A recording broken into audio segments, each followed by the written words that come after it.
The Real Stalin Series, by Dennis Mackenzie, hosted by the Espresso Stalinist. SSA's comment: the following is a collection of quotations and citations that build a case for the rehabilitation of Joseph Stalin. The format you will hear repeated is the heading of the section, followed by quotations. Enjoy. Chapter 23. After Stalin, Hoxha attacks revisionists. The Yugoslav revisionists preached the withering away of the state and socialism, denied the fundamental Marxist-Leninist thesis about the need for the existence of a dictatorship of the proletariat during the whole period of the transition from capitalism to communism. Sentimentality, liberalism, the tendency to seek numbers in order to give the impression that the ranks of the party are increasing with new members, are harmful and have grave consequences. Such admissions without strictly applying the Marxist-Leninist norms not only do not hinder the influence and pressure of the bourgeoisie from attacking the party from outside but allow the party to be infiltrated by various elements which divide and liquidate it. Such vigorous revolutionary action ensures two important objectives. On the one hand, it tempers the party itself in action together with the masses and raises its authority and influence, and on the other hand, it creates possibilities for the party to see the most politically and ideologically sound and advanced elements of the working class in action, those who will be the best and the most resolute militants of the party in the future. From these elements, the Marxist-Leninist parties secure the new blood for their ranks, and not from a few discontented intellectual elements, or some unemployed workers who demand justice, who are revolted, but are not so stable and do not accept the iron discipline of a Marxist-Leninist proletarian party. Hoxha, Enver, Eurocommunism is anti-communism. Toronto, Norman Bethune Institute, 1980. Activities during Stalin's last dying moments. Another, sadder example. A while after Stalin's death, I was in Molotov's study and he told me about Stalin's last moments. The members of the Politburo went to see Stalin, having heard he was not well. In fact, he was very ill. One day during his illness, we were standing by his bedside, Malenkov, Khrushchev, myself and other members of the Politburo. Stalin kept falling into semi-consciousness, then coming around again, but he was unable to say anything.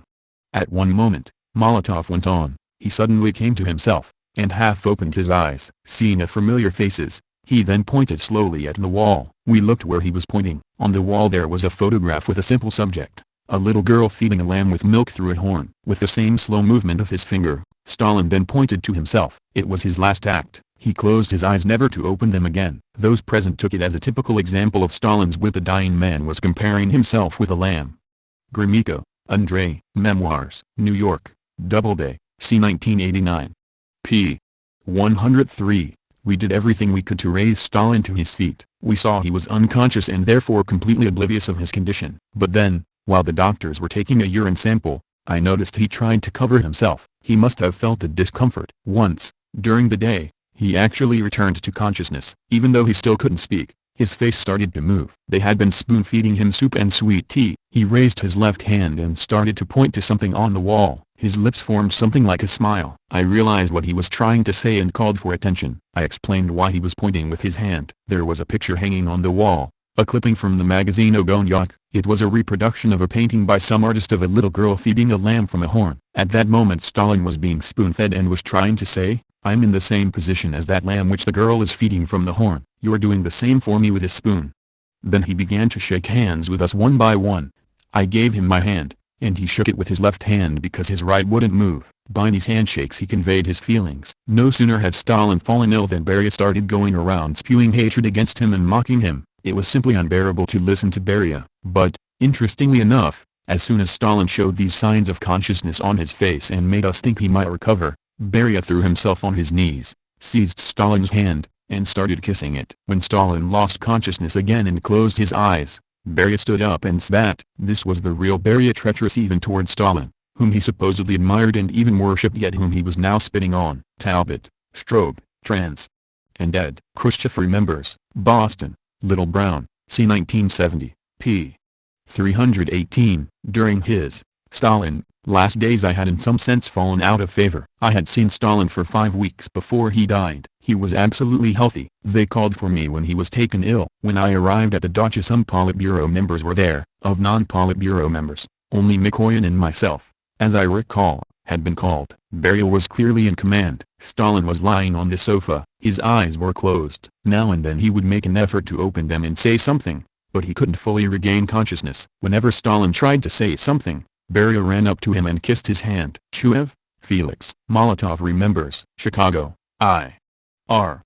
D. 1993, p. 236. Chuev, was Stalin poisoned? Molotov, possibly, but who is there to prove it now? But all hell broke out the moment he died. Chuev, Felix. Molotov remembers. Chicago, I. R. D. 1993, p.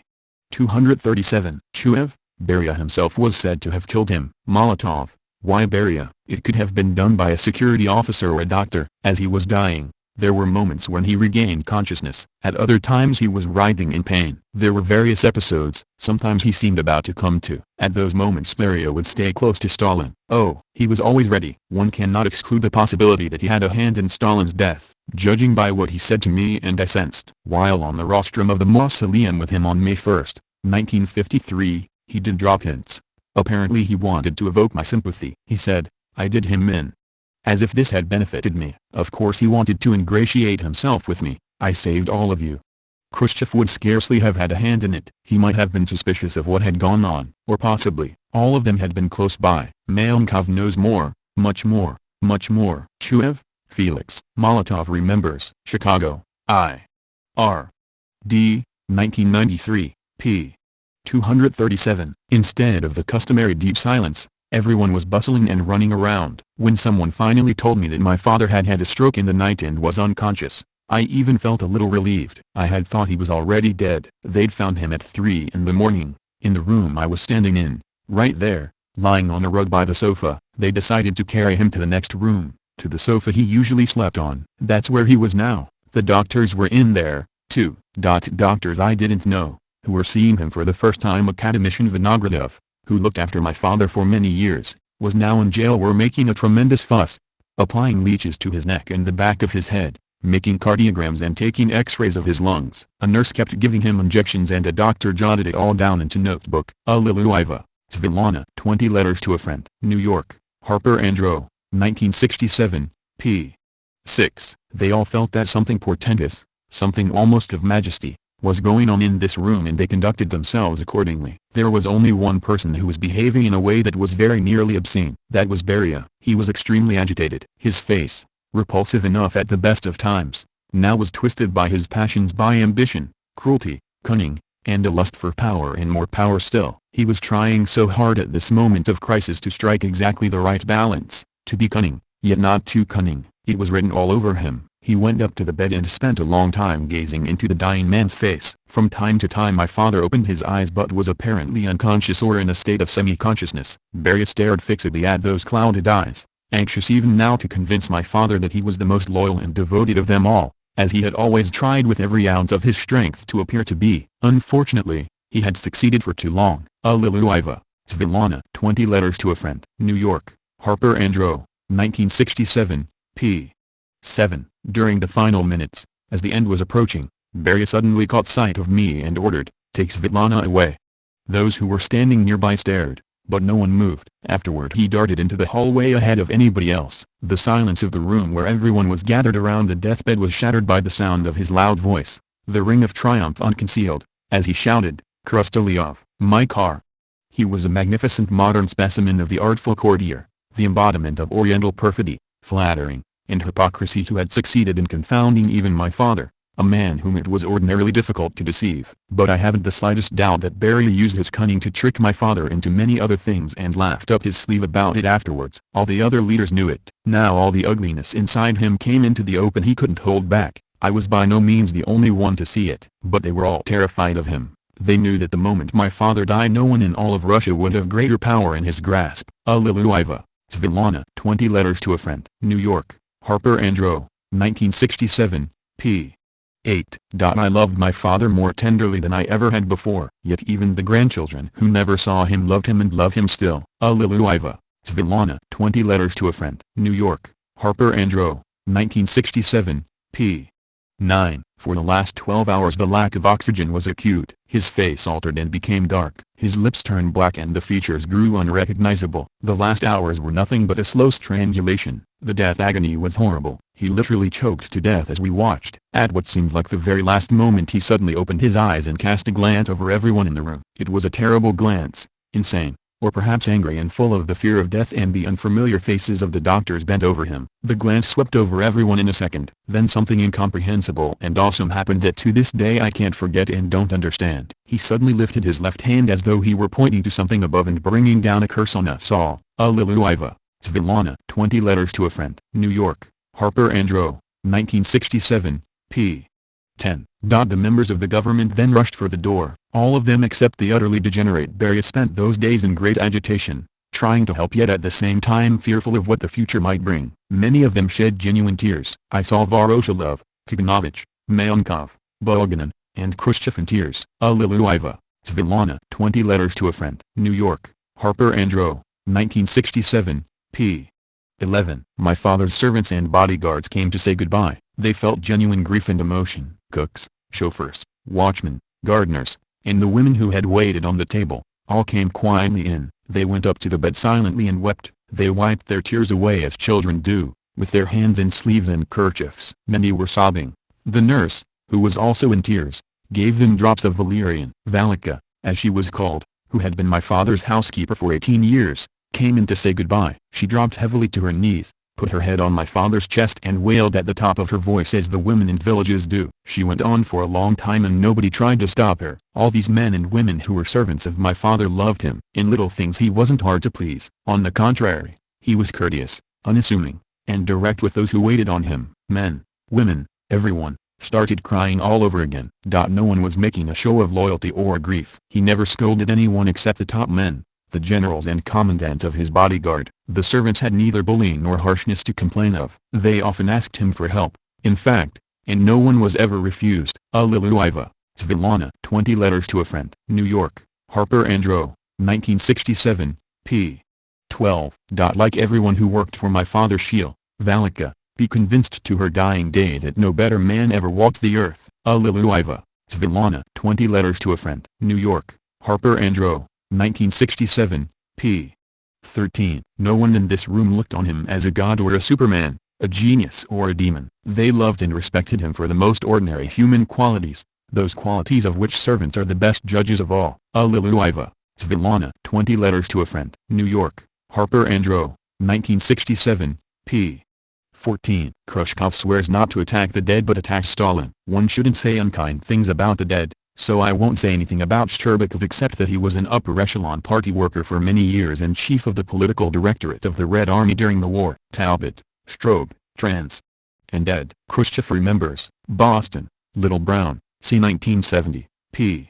203. The minutes of a July 12, 1984, Politburo session revealed a truly nauseating spectacle. The leaders of the party still defending Stalin against Khrushchev's revisionism. At the meeting, the members listened to a report on how Molotov, Stalin's foreign minister, was overwhelmed with joy at the Politburo's decision to restore him to the party ranks. Molotov had been expelled during Khrushchev's thaw.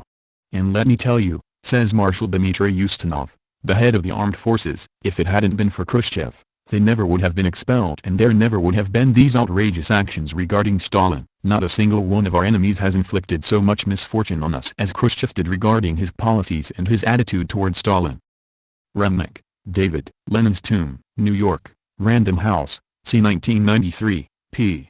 518. Stalin tried to help people while Beria undermined them. Voznesensky dared to cross Beria's path, and before Beria finished with him, Voznesensky was just a shadow of his former self. I remember that more than once during this period Stalin asked Melnikov and Beria, "Isn't it a waste not letting Voznesensky work while we're deciding what to do with him?" "Yes," they would answer, "let's think it over."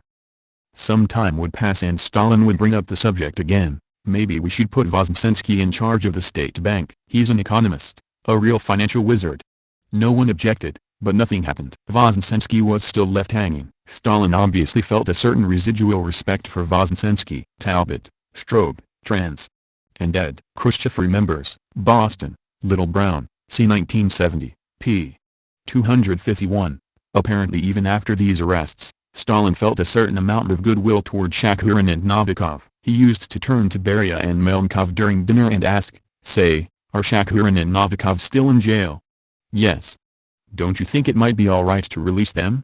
But Stalin was asking the question to himself. He was just thinking out loud. No one would say anything, and the matter would be left up in the air until sometime later when he bring it up again. Once he even went so far as to say, "You should give serious thought to releasing Shakurin and Novikov. What good are they doing us in jail? They can still work."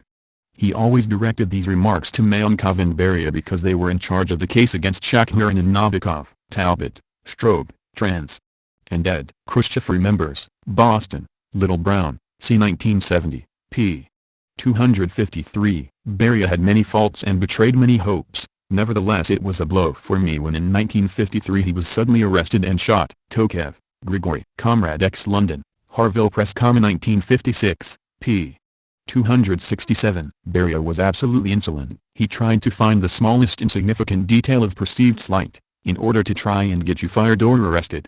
This was in order to make Stalin either nervous or upset. This came to such a state of outright provocation that once while Stalin was away from the dacha, Beria with his personal entourage started to snoop in the offices of Stalin, rummaging through his papers and documents. After one such snooping search, Stalin's transistor radio went missing. Needless to say, it was Stalin's own bodyguards who were suspected and blamed. The offices were turned upside down. Time passed and no transistor was found. Then, the guard Kuzin, who was shoveling snow, came across the transistor. Who else could do something of this caliber? Only Beria and his clique, of well-masked and hidden enemies of Stalin in the Soviet Union. Rybin, Alexei. Next to Stalin. Notes of a Bodyguard. Toronto, North Star Compass Journal, 1996, p.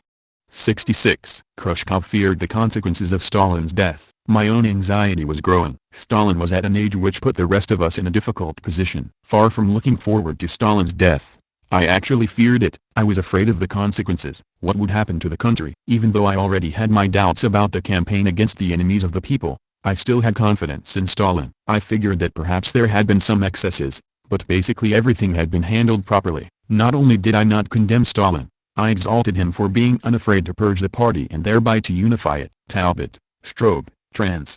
And Ed. Khrushchev remembers, Boston, Little Brown, c. 1970, p.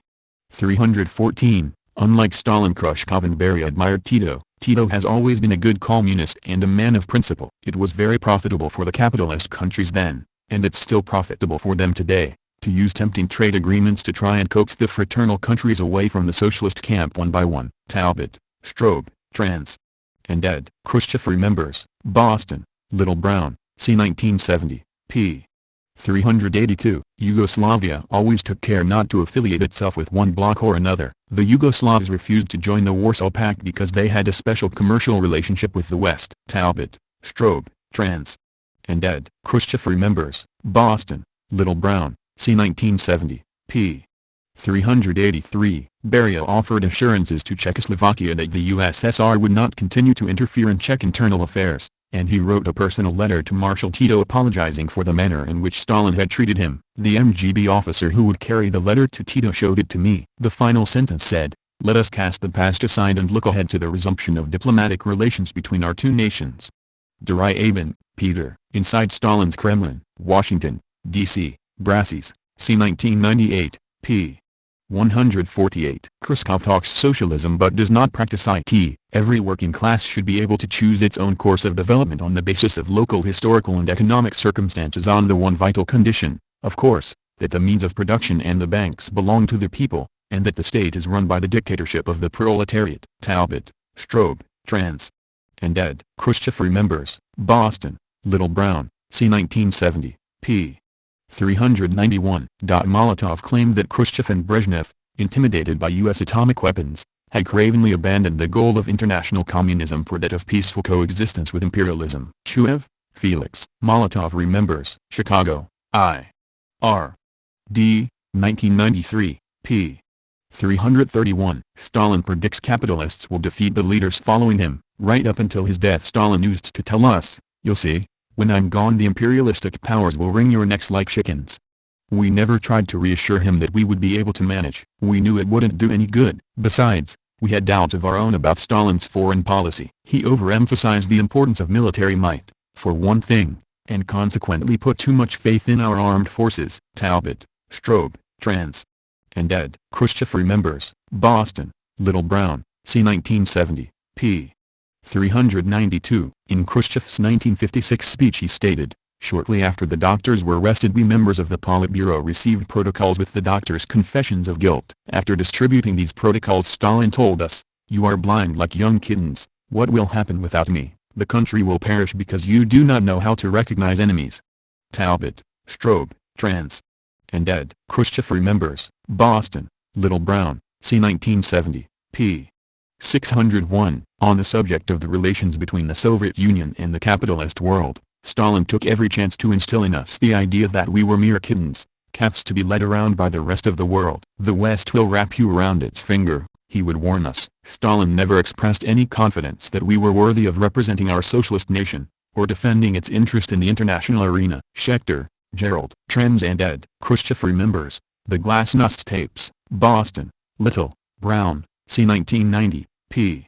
79. You shouldn't forget that all during Stalin's life, right up to the day he died, he kept telling us we'd never be able to stand up to the forces of imperialism, that the first time we came into contact with the outside world our enemies would smash us to pieces, we would get confused and be unable to defend our land. In his words, we would become agents of some kind. Talbot, Strobe, trans. And ed. Khrushchev remembers. Boston, Little Brown, c. 1970, p.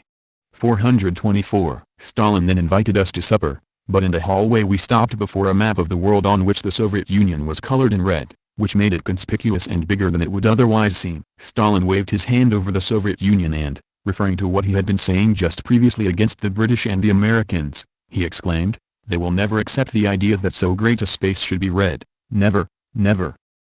Gillis, Milovan. Conversations with Stalin. New York, Harcourt, Brace and World, 1962, p.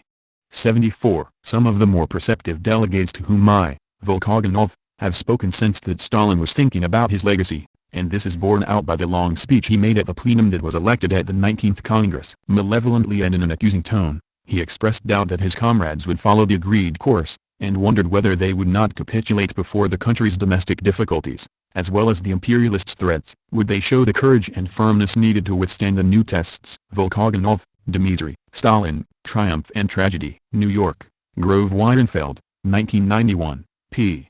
569. Stalin gave the orders on how the investigation should proceed. By early January confessions had been obtained. Stalin passed them round the leadership saying, "You are blind like kittens. What will happen without me? The country will perish because you do not know how to recognize enemies." Conquest. Robert. Stalin, Breaker of Nations. New York, Viking, 1991, p. 309. Sensing their incredulity and unease, he scoffed at them. "You are blind, like young kittens. What will happen here without me? The country will perish. You do not know how to recognize an enemy." Deutscher, Isaac. Stalin, A Political Biography. New York, Oxford University Press, 1967, p. 620. Kobol laughed. "You're the same old joker, Karl Bernardovich. I know I'm surrounded by a crowd of imbeciles." Alexandrov, Victor. The Tukashevsky Affair. London, MacDonald, 1963, p.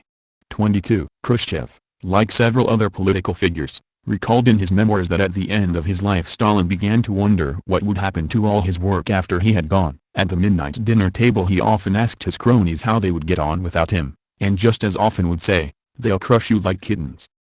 Volkogonov, Dmitry. Autopsy for an Empire. New York, Free Press, c. 1998, p. 169. He felt the end approaching and sensed he would be followed by a vacuum, as indeed he was. Volkogonov, Dmitry. Autopsy for an Empire. New York, Free Press, c. 1998, p.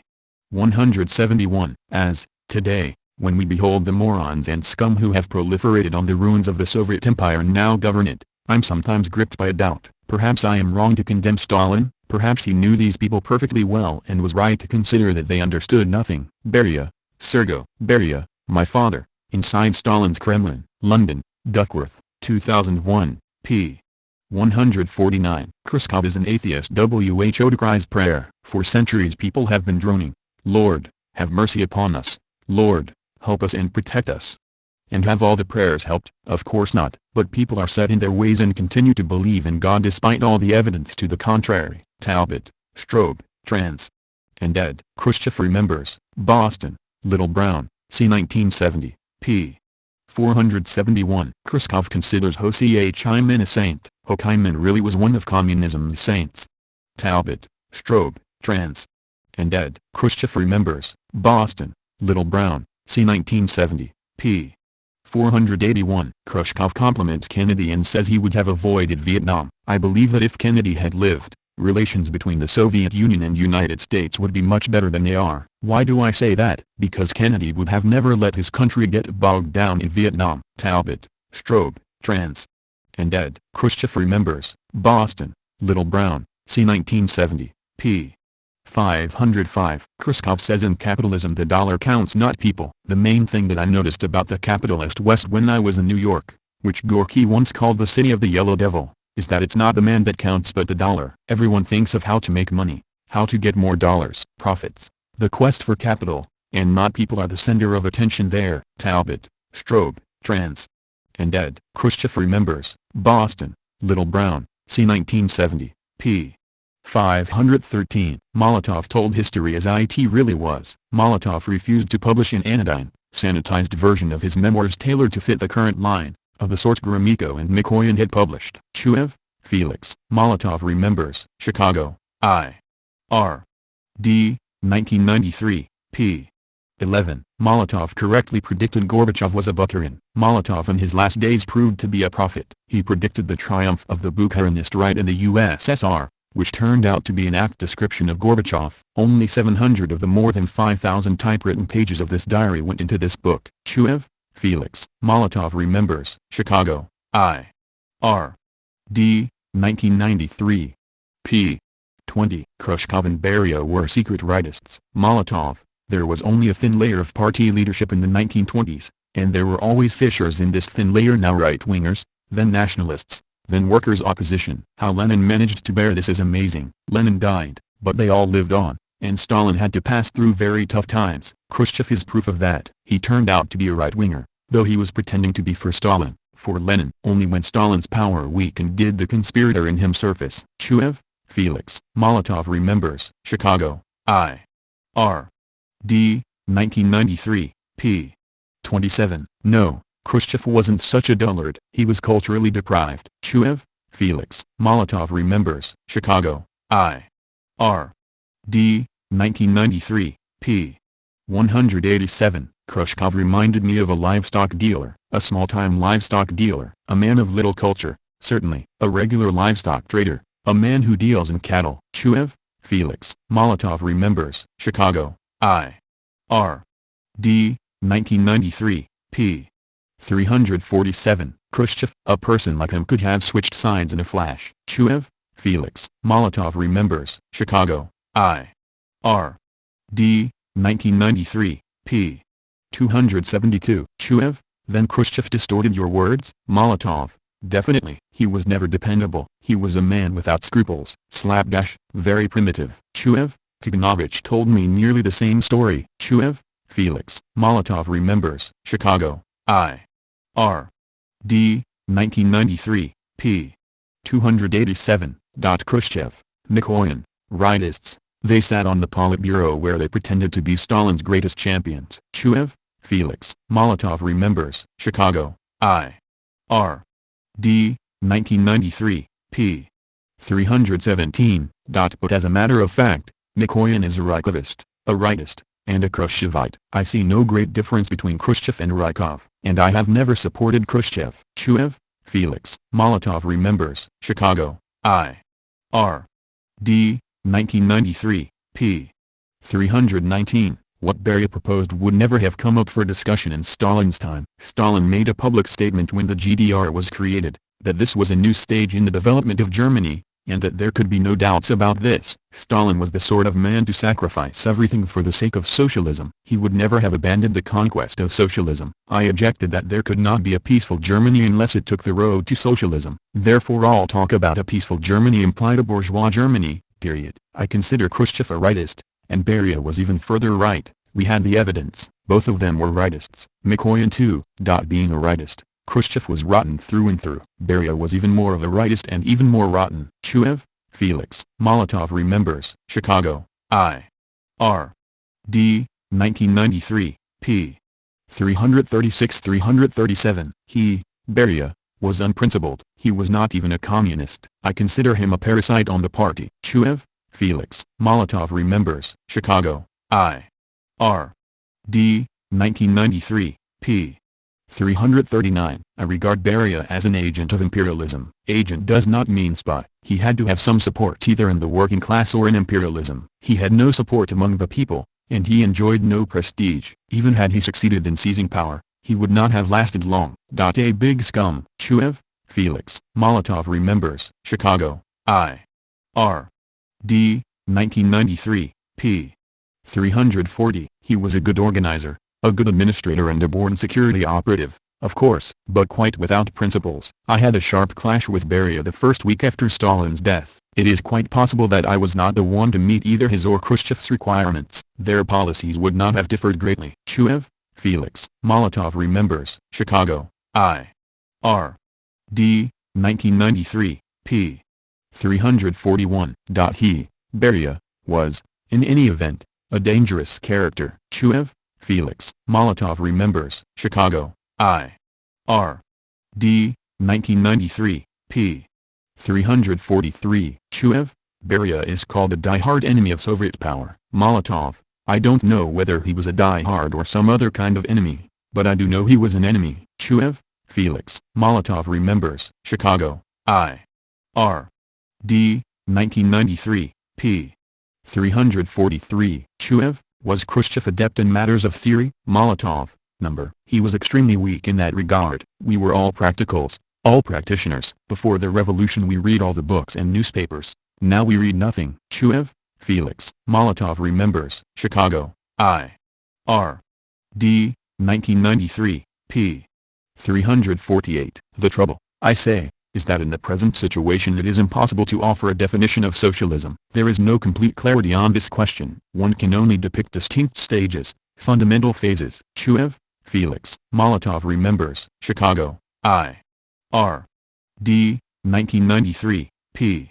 349. Chuev, why did Khrushchev come out against Stalin so drastically? Molotov, because he pursued a different policy. He is a rightist. The rightist and the Trotskyist extremes come together. The main threat in the 1930s came from the rightists rather than from the Trotskyists. They had close ties with the village. Their social base was the kulak class. That's where Khrushchev had his roots. Deep down Khrushchev was an enemy of Stalin. On the surface Stalin was the be-all and end-all, but deep down it was another matter. His bitterness toward Stalin stemmed from the fact that Khrushchev's eldest son got himself shot. Driven by such bitterness, Khrushchev would balk at nothing to besmirch the name Stalin. Chuev, Nikita disowned his son, didn't he? Molotov, yes, his son was something of a traitor, which also reflects on Khrushchev. A good political leader with a son like that? Stalin didn't want to pardon Khrushchev's son, and Khrushchev personally hated Stalin. Of course, that added to his animosity, but that was not the main thing about him. He was not a revolutionary. He didn't join the party until 1918. Some militant, ordinary workers had joined the party earlier. Some leader of our party he turned out to be. It was absurd.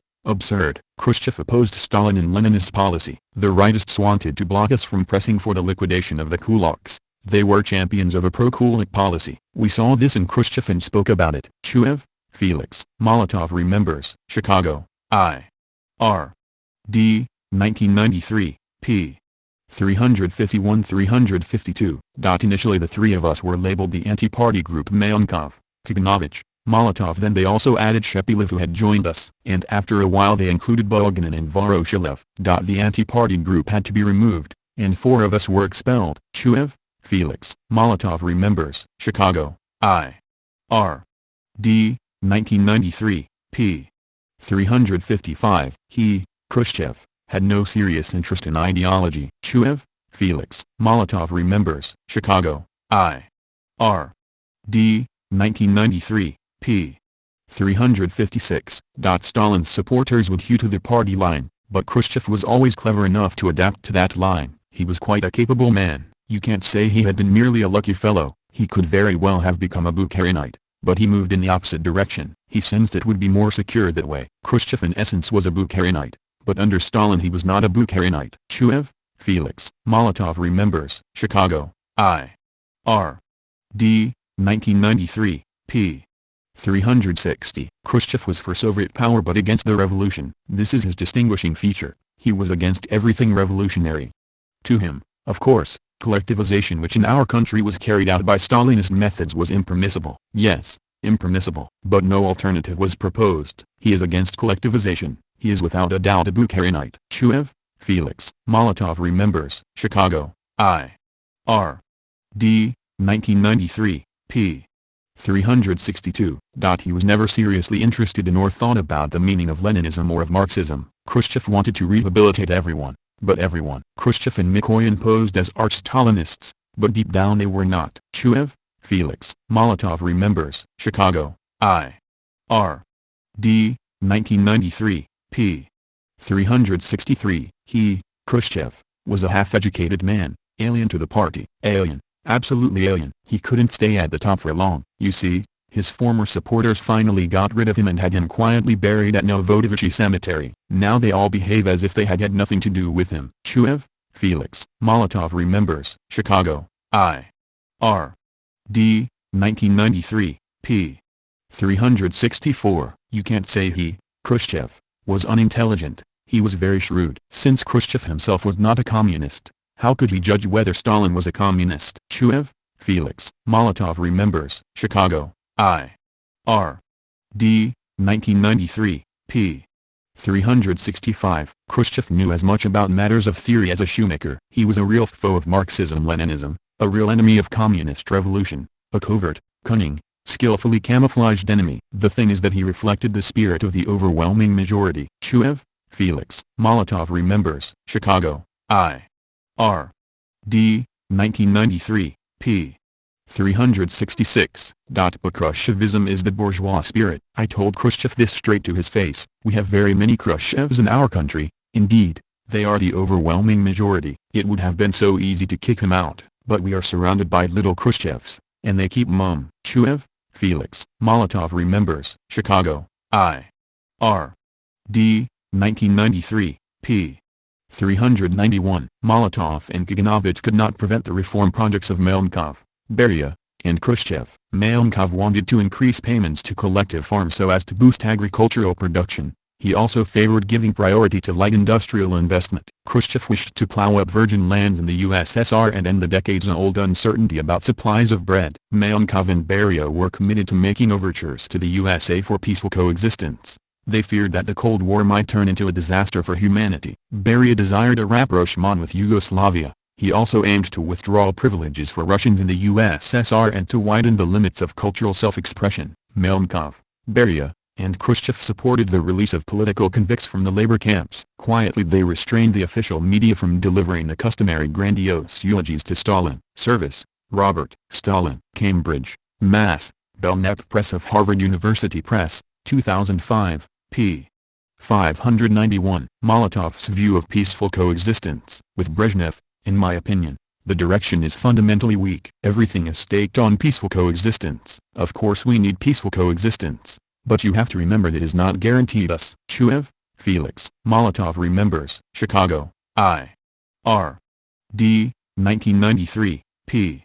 67. Party workers avoid debates and focus nowadays on petty issues. Chuev, party workers don't have such experience nowadays. Molotov, no they don't. They would prefer to argue about how much production has increased, or the productivity of collective farmers. This too is important and interesting, but it is not polemics, not fighting with the opposition. Chuev, Felix. Molotov remembers. Chicago, I. R. D. 1993, p. 76. Molotov says Khrushchev is a nationalist but supports nationalism. Nationalism is causing him to howl in pain, yet he himself is a nationalist, and that is his main defect as a communist. He is a nationalist, that is, he is infected with the bourgeois spirit. He is now cursing and criticizing his own people for nationalism. This means that the Yugoslav multinational state is breaking up along national lines. It is composed of Serbs, Croatians, Slovenes, and so forth. Chuev, Felix. Molotov remembers. Chicago, I. R. D. 1993, p. 83. Beria helped kill Stalin according to some. Editor. Molotov wonders with good reason whether Stalin really died a natural death. Shortly before Beria was liquidated by his fearful colleagues, he took credit for Stalin's death. He confided to Molotov that he had saved them all, implying that he had killed Stalin, or at least seemed to it that the stricken Stalin did not receive adequate and timely medical attention. Chuev, Felix. Molotov remembers. Chicago, I. R. D. 1993, p. 161. He, Beria, was a talented organizer but a cruel, merciless man. Chuev, Felix. Molotov remembers. Chicago, I. R. D. 1993, p. 177. Beria strained might and main to grab leading positions. Among the reactionary elements he was the activist. That's why he strove to clear the way for a return of private property. Anything else lay outside his field of vision. He did not avow socialism. He thought he was leading us forward, but in fact he was pulling us back to the worst. Chuev. Felix. Molotov remembers. Chicago, I. R. D. 1993, p. 232. Some people believe that Beria killed Stalin. I believe this possibility cannot be excluded. Beria was treacherous and unreliable. He could have done the deed just to save his own skin. I too am of the opinion that Stalin did not die a natural death. He wasn't seriously ill. He was working steadily, and he remained very spry. Chuev. Felix. Molotov remembers. Chicago, I. R. D. 1993, p. 326. There is undocumented testimony that Beria intended to usurp power as Stalin grew older. Stalin may have known this, as their relations grew noticeably cooler in the last year and a half of his life. Among the many witnesses who have told me about this, most interesting was the testimony of M.S. Vlasic, wife of Lieutenant Gen. Vlasic, former chief of the main administration of the Ministry of State Security, the KGB. For more than 25 years, Vlasic had been Stalin's chief of personal security. He knew much and was trusted by the boss. Beria hated him, but Stalin would not allow him to be touched. A few months before Stalin died, however, Beria managed to compromise Vlasic, as well as Poskrebyshev, and to have them removed from Stalin's entourage. Vlasic was arrested and given 10 years prison and exile. When he returned after Stalin's death, he said he was totally convinced that Beria had helped Stalin to die after first removing his physicians. Volkogonov, Dmitry. Stalin, Triumph and Tragedy. New York. Grove Weidenfeld, 1991, p. 333. Stalin began to decline more rapidly after his 70th birthday. His blood pressure was continually high, but he did not want doctors. He did not trust them. He still listened half-heartedly to academician Vinogradov, but gradually Beria convinced him that the old man, Vinogradov, was suspect and tried to foist other doctors onto him. Stalin, however, would have no one knew. When he heard that Vinogradov had been arrested, he cursed ominously but did nothing about it. He now finally stopped smoking, but continued his unhealthy lifestyle in all other respects, rising late and working into the night. He would not entrust himself to doctors. His old belief in Georgian longevity was shaken by a series of dizzy spells which knocked him off balance. Volkogonov, Dmitry. Stalin, Triumph and Tragedy. New York. Grove Weidenfeld, 1991, p. 529. Beria would not call the doctors and instead turned on the servants. Why did you panic? Can't you see Comrade Stalin is sound asleep? All of you get out and leave our leader in peace. I shall deal with you in due course. Melnikov gave Beria some half-hearted support. According to Rybin, there seemed to be no intention at all of getting medical help for Stalin, who must have had the stroke some 6 to 8 hours before. Everyone seemed to be following a scenario that best suited Beria. Volkogonov, Dmitry. Stalin, Triumph and Tragedy. New York. Grove Weidenfeld, 1991, p.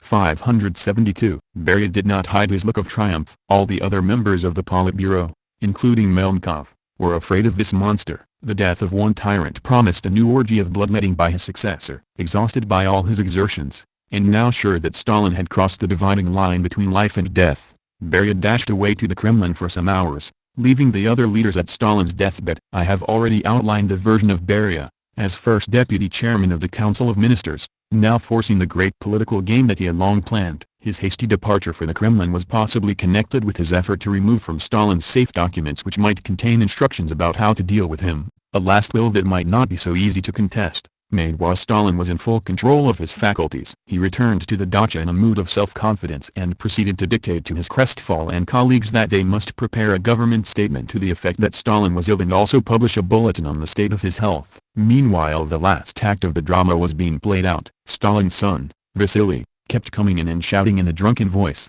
"They've killed my father, the bastards!" Voroshilov, Kaganovich, Khrushchev and some others were weeping openly. On her knees, her head on his chest and wailing like a peasant, was Estamina, Stalin's housekeeper who for some 20 years had looked after him, accompanied him on all his trips to the south and even on 2 of the 3 international wartime conferences. Volkogonov, Dmitry. Stalin, Triumph and Tragedy. New York.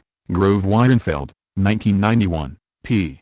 573-574. Stalin could not be permitted to live, I believe, Due to the risk that he would attempt a counter-coup, the Politburo, therefore, overthrew Stalin in February 1953 to avert a purge. Stalin's timely death was the solution. Beria's, Melnikov's, and possibly others to the problem of disposing of the deposed Stalin. Discounting the information from official Soviet sources, I conclude that Beria was responsible for the death of Stalin, Melnikov was his accomplice, and Khrushchev and Bulganin were accessories after the fact. Dryabin, Peter. Inside Stalin's Kremlin, Washington, D.C., Brassies, c. 1998, p. 131. Melodramatic accounts of Stalin's death, of which there is no shortage, claim that Stalin was murdered. It is most likely that the denial of medical care made not the slightest difference, but Beria clearly thought it had. I did him in. He later boasted to Molotov and Kaganovich, I saved you all. Montefiore, Sebag, Stalin, The Court of the Red Tsar, New York, Knopf, 2004, p.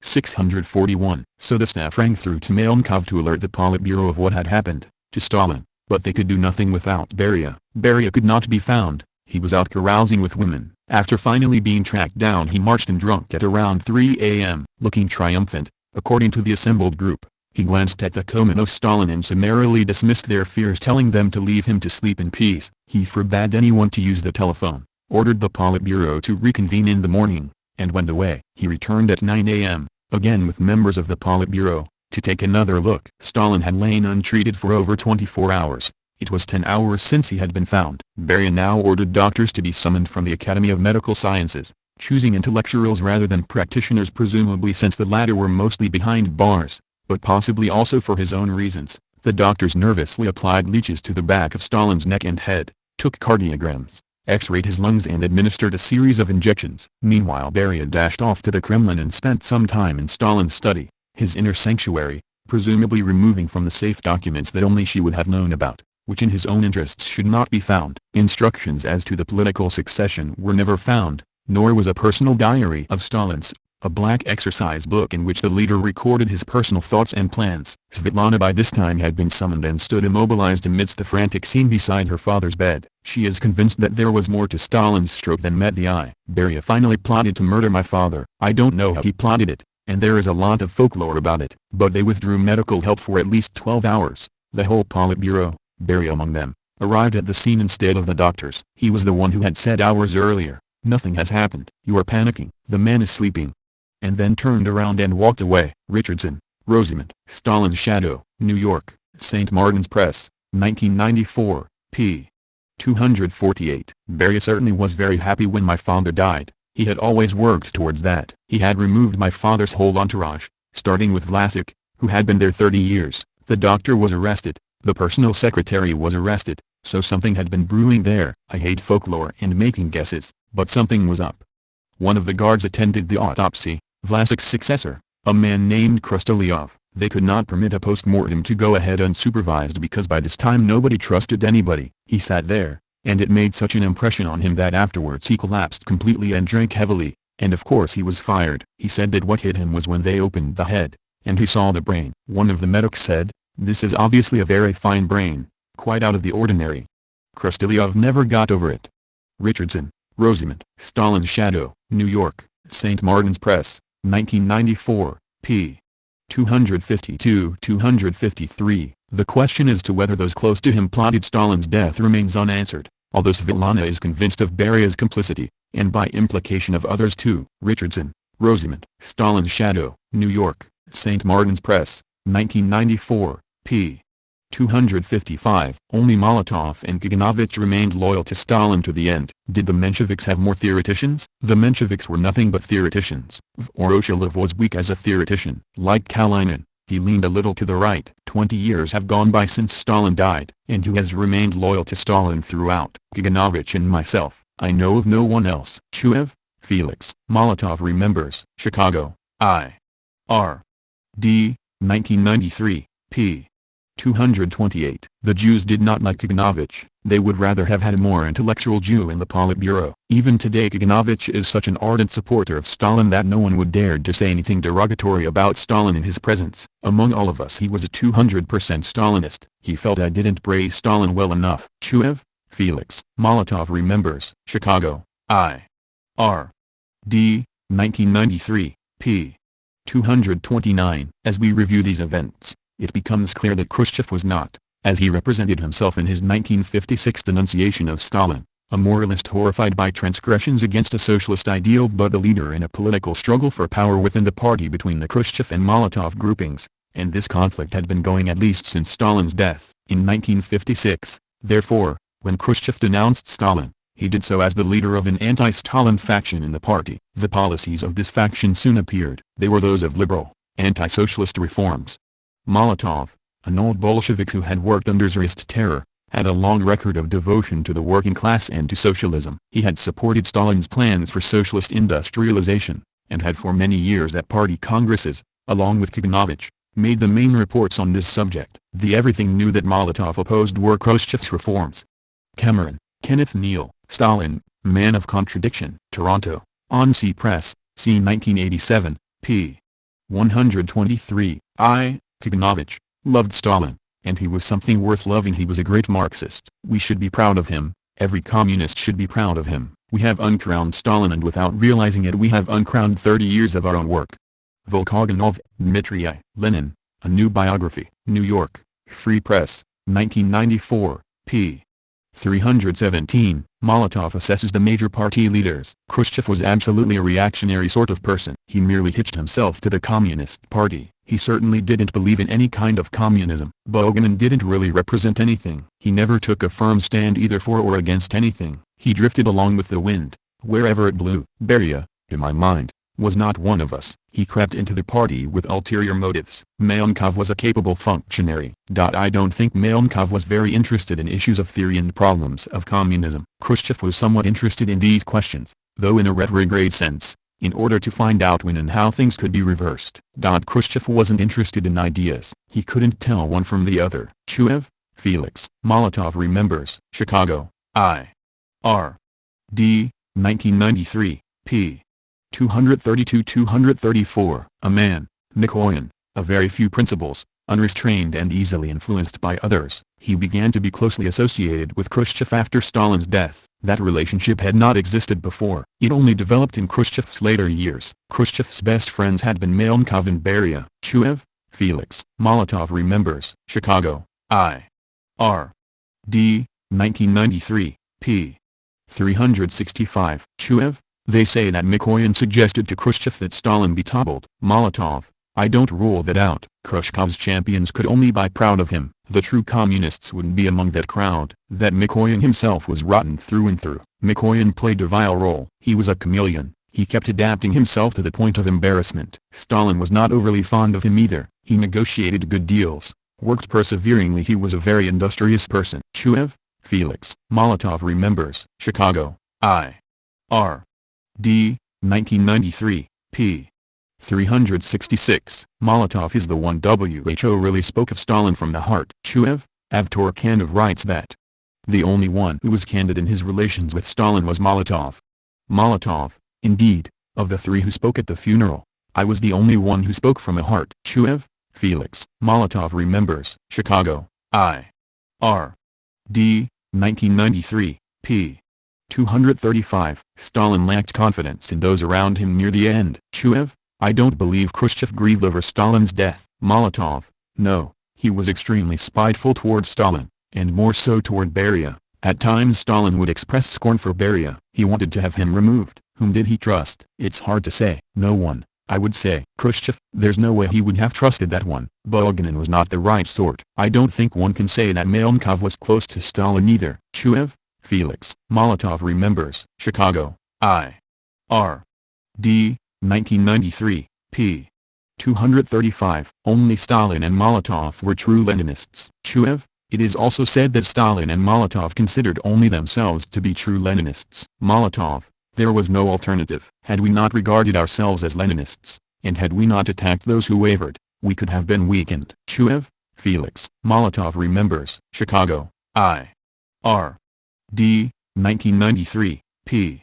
260. Molotov was kept in the dark by Beria and Khrushchev. Beria stopped keeping me informed during Stalin's last years. I was on the sidelines then. Under Khrushchev I was entirely in the dark about some events. Chuev, Felix. Molotov remembers. Chicago, I.R.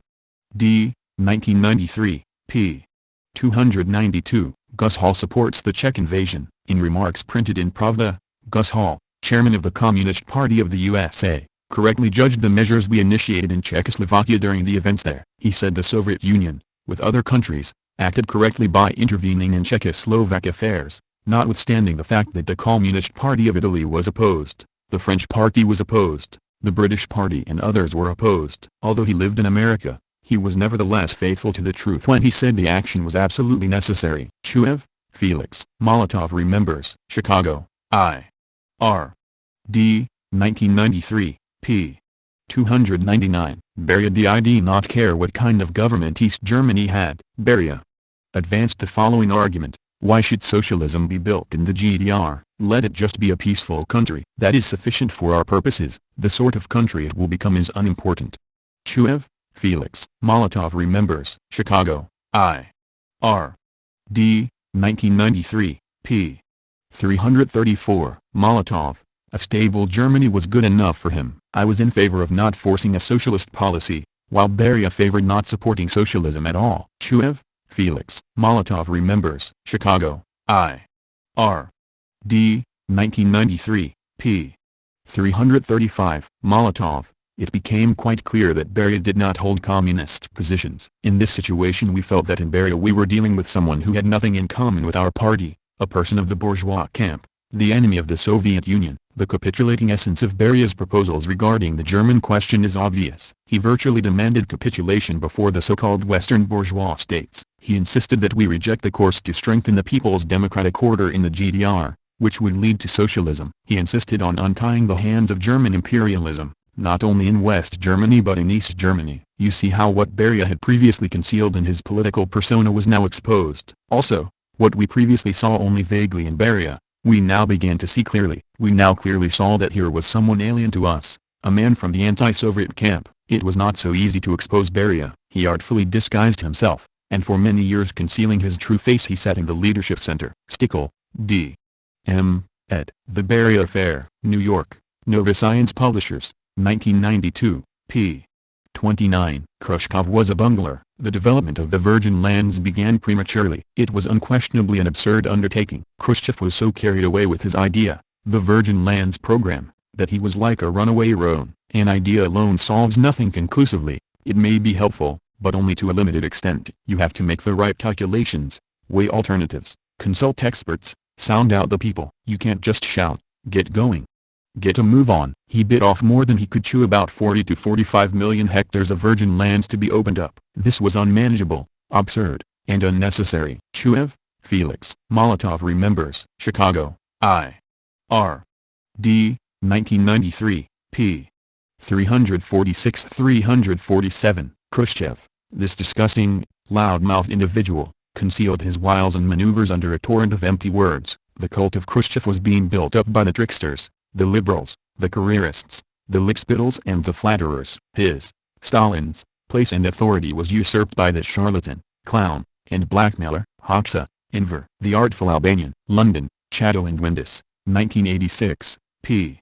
161. Soviet help in the economic sphere was also considerable. Khrushchev's proactive policy cost the Soviet Union many billions of dollars, but he regarded it as an investment to strengthen Soviet influence in the region at the expense of the West. His revolutionary diplomacy did not always produce the desired result. However, the report presented on October 14, 1964, to the Central Committee plenum that ousted him pointed out that in the 10 years he had been in power, the USSR had undertaken some 6,000 projects. Beneficiaries included Egypt, Iraq, Indonesia, India, and Ethiopia, to name but a few. Projects in Guinea alone included an airport, a cannery and sawmill, a power station, a refrigeration plant, a hospital, a hotel, a polytechnic, geological surveys and various research projects. Yet when Khrushchev's friend Sekutua requested the withdrawal of Soviet personnel from Guinea, even the use of the airport they had built at Conakry, as a stopover en route to Cuba, was prohibited to them. In Jakarta the USSR had built a stadium for 100,000 spectators, in Rangoon a hotel, an atomic research center in Ghana, a sports complex in Mali. The list is interminable. All these costly ventures only became a bone of contention when the leadership wanted to get rid of Khrushchev. Volkogonov, Dmitry I. Autopsy for an Empire. New York, Free Press, c. 1998, p. 228. Khrushchev attacks Molotov in regard to farming. Molotov was a schematist and a conservative. He was a total ignoramus about farming, but that didn't stop him from objecting that the Virgin Lands campaign was premature and too expensive. Talbot, Strobe, Trans. And ed. Khrushchev remembers. Boston, Little Brown, c. 1970, p. 135. Stalin's mistake was in not training a successor. Stalin's mistake was that he had not trained anyone to fill his position. Khrushchev took over, not by chance. Of course he was not the right man for the top office, but we had no unity in our group, and we had no program. We merely agreed to have him removed, but at the same time we were totally unprepared to assume power. Chuev, Felix. Molotov remembers. Chicago, I.R. D. 1993, p. 347. Speaking of Khrushchev, Stalin is to blame, as I and all of us are to blame, for failing to see that it was not merely a matter of Khrushchev, a typical anti-Leninist, but of a trend, that of playing up to public opinion. Chuev, Felix. Molotov remembers. Chicago, I.R. D. 1993, p. 364. 20th Party speech by Khrushchev. Everyone knew that Khrushchev was going to deliver that anti-Stalin report at the 20th Party Congress. The report had not been discussed in the Central Committee, but we knew the essence of it. When Khrushchev delivered his speech at the 20th Congress, I was already sidelined. To speak out would have been unexpected at that time, and no one would have supported us. No one. Chuev, was Khrushchev's report discussed in the Politburo? Molotov, it was. The majority supported it without reservation. Given the atmosphere in the party at the time, if we, or even I, had presented our views, we would have been easily expelled. Chuev, Felix. Molotov remembers. Chicago, I.R. D. 1993, p. 349-351. Tried to get rid of Khrushchev in 1957. Khrushchev got by because we had many Khrushchevites. In 1957 Khrushchev was relieved of his duties for 3 days. This happened at one of the Politburo sessions. This, of course, had to be announced. He was chairing Politburo sessions. He was merely relieved of the chairmanship. Nothing more occurred then. He wasn't removed from his job, and he couldn't be removed. The Central Committee plenum would decide this. How else could he have been removed? Chuev, Felix. Molotov remembers. Chicago, I.R. D. 1993, p. 353. At the 20th Party Congress at Presidium, the name adopted in 1952 for the old Politburo, consisting of 11 members, had been elected. Later, in 1957, we decided to remove Khrushchev. At the Politburo he chaired its sessions. We decided to replace him with Bulganin, chairman of the Council of Ministers. The point was that starting with Lenin, and it was always so, the chairman of the Council of People's Commissars, from 1946, Council of Ministers, always chaired sessions of the Politburo. This was a Leninist tradition. Khrushchev was the first to break with this Leninist tradition. He was not chairman of the Council of Ministers, nevertheless he chaired Politburo sessions. Now we had Bulganin chair. Chuev, did Khrushchev remain silent? Molotov, no way. He screamed. He was furious. But we had already reached an agreement. We were 7 out of 11, and his supporters were but 3, including Mikoyan. We had no program to advance. Our only goal was to remove Khrushchev and have him appointed Minister of Agriculture. Zhukov is a great military man but a poor politician. He played a decisive role in elevating Khrushchev to a pedestal in 1957, but Zhukov himself cursed him soon afterward. We failed to have him removed as first secretary. We just didn't manage it. They convened a plenary session of the Central Committee, and the plenum sided with them. The game was over. Chuev, Felix. Molotov remembers. Chicago, I.R. D. 1993, p. 354. Chuev, as soon as you relieved Khrushchev of his chair functions, why didn't you appeal to party organizations, to the people? Molotov, the party organizations were not in our hands. Chuev, anyway, you failed to take advantage of that moment. Molotov, indeed, I wasn't able to take advantage of it. We had another disadvantage: we were not prepared to put forward a counter-program of our own. But Khrushchev did exactly that. Life under Stalin was hard. From now on it is going to be better. People bought it. The overwhelming majority voted against me. A good many people bore me a grudge. The workers also bought the line. You will have it easier now, and there will be no more rushing ahead. Chuev, Felix. Molotov remembers. Chicago, I.R. D. 1993, p. 357. Molotov was expelled from the party for speaking out. I was not expelled from the party because of the repressions, but rather because we spoke out against Khrushchev and wanted to have him relieved of his duties. When the repressions were condemned at the 20th Congress, I was not only not expelled from the party but was even elected to its Politburo. Chuev, Felix. Molotov remembers. Chicago, I. R. D. 1993, p. 357. Some wanted Molotov as leader. Ivanovich, Shoda. Children were shot to death in Georgia in 1956. They removed Mikoyan's portrait and hung it in an outhouse, where his home was supposed to be. They hitched Khrushchev's portrait to a streetcar, but they carried your portrait at the head of a marching column of protesters that demanded, "We want the Central Committee headed by Molotov." Did it really happen like this? Molotov, children died then, and you know which children? Those whose parents were in jail in 1937. The children that were shot to death were not allowed a decent burial. People wailed. They couldn't understand. Your parents perished at the hands of Stalin, but you are for him? Chuev, Felix. Molotov remembers. Chicago, I. R. D. 1993, p.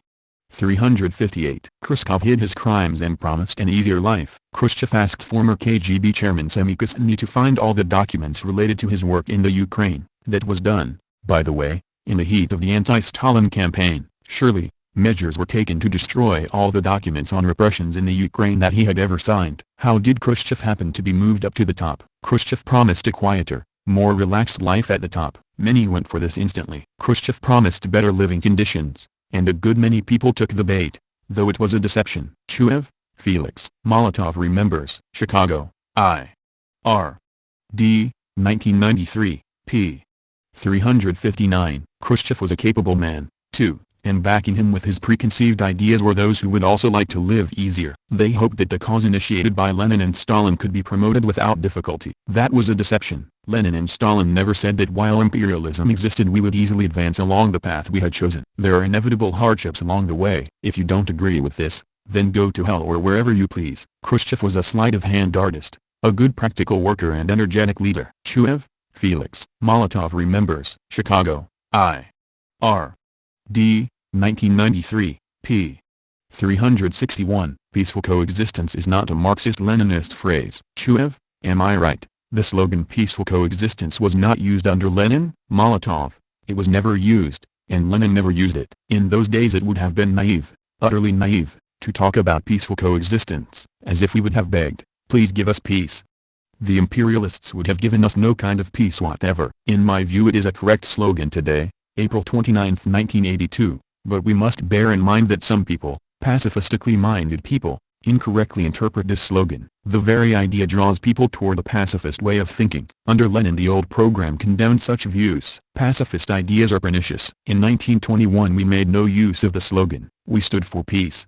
We intended to attack no one, but we were opposed to pacifism. We are, as it were, begging for peace, but to beg for peace means exposing one's weakness, and to show one's weakness to the strong is politically disadvantageous and inexpedient. For Bolsheviks it is unseemly. Stalin's published works contain no slippery expressions such as peaceful coexistence. I don't recall any, absolutely none at all in Lenin. Chuev, Felix. Molotov remembers. Chicago, I. R. D. 1993, p. 388-389. There can be only one long-range goal if we are to move forward, only international revolution. There is nothing, no alternative, more reliable than this. It is our duty to preserve peace, but if we believe that without international revolution we can fight for peace and delay war, if we still believe that it's possible to arrive at communism in this way, that is deception from a Marxist viewpoint, both self-deception and deception of the people. We must maintain peace in every way and delay the onset of a new war, especially war against the socialist countries, but we must not get too deeply engaged in favor of the Arabs and the others when they put their national interests first. Chuev, Felix. Molotov remembers. Chicago, I. R. D. 1993, p. 389-390. To wrest the working class from the clutches of capitalism is possible only with sacrifice. Anyone who wants to overthrow capitalism without sacrifice would do better to enroll in another party, the party of pacifists, idlers, babblers, and incorrigible bourgeois ideologues. In short, the working class can tear itself away from capitalism only through the greatest of sacrifices. If this is not to one's taste, then just go on living in slavery. There is no alternative. Chuev, Felix. Molotov remembers. Chicago, I. R. D. 1993, p. 393. Molotov compliments Castro. Jaruzelski, in my opinion, has come to our rescue. Until Jaruzelski, the only pleasant surprise of that kind I had previously was Fidel Castro. Chuev, Felix. Molotov remembers. Chicago, I. R. D. 1993, p. 408. Khrushchev's detention of Koslevitsky was unnecessary. The remaining Ukrainian nationalist leaders had Nazi connections only at lower levels, mainly intelligence operatives of ABRA and the Gestapo, and in this situation they had no political value to British or French authorities once the war began. So Khrushchev's claim in his message to Stalin that the detention of Koslevitsky was important in defeating Western plans to set up a Ukrainian provisional government in exile was nothing but misleading self-aggrandizement. I sensed that, and when ordered to assess the importance of Koslevitsky's detention in Moscow, I emphasized in my report to Beria, which was then sent to Molotov, that his detention was in no way justified. Sudiplatov, Pavel. Special Tasks, Boston, Little, Brown, C. 1993, p. 106. Khrushchev is responsible for killings. On one occasion, during the summer of 1946, I was summoned to the Central Committee headquarters. Together with a backup, there I met Khrushchev, then first secretary of the Ukrainian Communist Party, in Kuznetsov's office. Kuznetsov, secretary of the Communist Party, was very formal even though he knew me socially. He informed me that the Central Committee had agreed to the suggestion of Comrade Khrushchev to secretly liquidate the leader of the Ukrainian nationalists, Shumsky, who was reported by the Ukrainian Security Service to have established contacts with Ukrainian emigres. Sudiplatov, Pavel. Special Tasks, Boston, Little, Brown, C. 1993, p. 249. Khrushchev knew that Ramza was infiltrating both government and party administrations but didn't know how. Fearing exposure of his ineptitude, Khrushchev initiated Ramza's secret assassination. Sudiplatov, Pavel. Special Tasks, Boston, Little, Brown, C. 1993, p. 253. I sensed that my rehabilitation case would drag on because no one in power was willing to reveal and print the truths that would compromise Khrushchev's liberalization, now being portrayed as the model for their own reforms. Decisions of the earlier leadership to eliminate political opponents like Trotsky and Shumsky, the Ukrainian nationalist, had not been brought up again for discussion in the press, nor had they been repudiated by Gorbachev and Yakovlev. They could not permit themselves to expose Khrushchev, either as an accomplice to Stalin or as an organizer of his own secret political murders. The heroic memory of the 20th Party Congress, in which Khrushchev exposed Stalin's crimes, would have been stained. The delegates at the Congress and the members of the Central Committee knew about his and their participation in Stalin's crimes. Thus, if my case were brought into the daylight, the entire party leadership under Khrushchev would be exposed as having used Beria and the man who worked under him as scapegoats for themselves. Gorbachev's leadership would then be held responsible for concealing the guilt of the mentors who had brought them to power. Sudiplatov, Pavel. Special Tasks, Boston, Little, Brown, C. 1993, p. 427. Moscow Soviet Chairman, Vasily Pronin, who was chairman from April 1939 to 1945 says, Khrushchev sanctioned repressions against mainly good communists and Soviet workers. Under him, all the 23 Moscow party secretaries were arrested, some without Stalin even being aware. All secretaries of districts, provinces, territories, such as Katslibagin, Margolin, even his own staff were arrested. While Khrushchev was still in the Ukraine in 1938, he demanded the cleansing and arrest of all functionaries in Moscow. Question: are you saying that the so-called repressions, in Moscow, were in most part the work and responsibility of Khrushchev? Answer: I would say in the largest measure. After 1938, when Shcherbakov came to head of the Moscow party organization, none of the Moscow city comrades were repressed or let go off the job. I remember a meeting of the Politburo in July of 1940. There was a question brought up by Khrushchev and his friends about taking Shcherbakov from his position because of some question as to his competence. Also, he was accused of not taking enough action to get rid of enemies in the organization. Stalin was instrumental in saving Shcherbakov. In my presence, after Shcherbakov came to head the Moscow party organization, he was instrumental in getting rid of the commander of the NKVD from the party for fabricating accusations against party functionaries and their arrest. They were all saved by the intervention of Stalin and Shcherbakov. Lucas and Yukaz, trans. And Ed. Secret Documents. Toronto, Canada, North Star Compass, 1996, p. 2425. Chaos surrounded Stalin's funeral. The arrangements for every delegation attending Stalin's funeral were equally mismanaged. These were stupid, minor inconveniences, but tragically, hundreds of mourners were killed in the crush of unregulated crowds. Sudiplatov, Pavel. Special Tasks, Boston, Little, Brown, C. 1993, p. 340. The ancient custom of embalming and mummifying against which Krupskaya had so vehemently protested in her day and on which Stalin had so insisted, also seemed perfectly natural. The center of Moscow was packed with mourning crowds, in some places so dense that there were a number of fatalities. Volkogonov, Dmitry, Stalin, Triumph and Tragedy. New York, Grove Weidenfeld, 1991, p. 576. At Stalin's funeral, the crowds were such that many were crushed to death. Sakharov describes the scene. People roamed the streets, distraught and confused, with general music in the background. I too got carried away. Conquest, Robert, Stalin, Breaker of Nations. New York, Viking, 1991, p. 314. Only a non-Soviet would have missed the reference. In the days after Stalin's death, the crowd outside the Hall of Columns was so dense and emotional that hundreds of people were crushed to death. A fitting tribute. Remnick, David. Lenin's Tomb, New York, Random House, c. 1993, p. 288. But the reaction to Stalin's death in March 1953, when popular grief took a widely hysterical form, indicates that respect and even affection for him was substantial. He incarnated pride in military victory. He stood for industrial might and cultural progress. Service, Robert. Stalin. Cambridge, Mass. Belknap Press of Harvard University Press, 2005, p. 545. Crowds gathered. Muscovites raced to catch a glimpse of the dictator's remains before the funeral. Trains and buses from distant provinces were packed with passengers avid to see Stalin lying in state. By metro and bus everyone came to the capital center and then walked up on foot to the cobbled square with somber eagerness. On 8th of March the human mass became too large for the police to control. Far too many people were converging from all directions. Panic ensued as many tried to turn back. The result was disastrous. Thousands of individuals were trampled and badly injured, and the number of people who suffered fatal asphyxiation went into the hundreds. Service, Robert. Stalin. Cambridge, Mass. Belknap Press of Harvard University Press, 2005, p. 588. The militia were unable to control the press of people, who stampeded, and many of them including women and children were trampled to death. Richardson, Rosamond. Stalin's Shadow, New York, St. Martin's Press, 1994, p.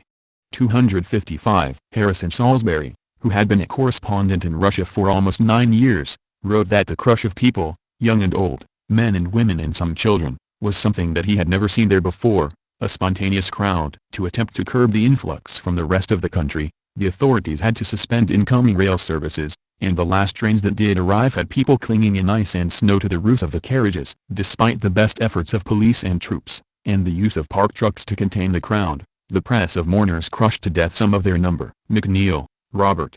Stalin, Man and Ruler. New York, University Press, 1988, p. 309. Stalin's wife, daughter, family and aides hated Beria. Everyone close to us hated him, Beria. Everyone in the family loathed him and felt a premonition of fear, especially my mother, who, as my father himself told me, made scenes and insisted as early as 1929 that that man must not be allowed to set foot in our house.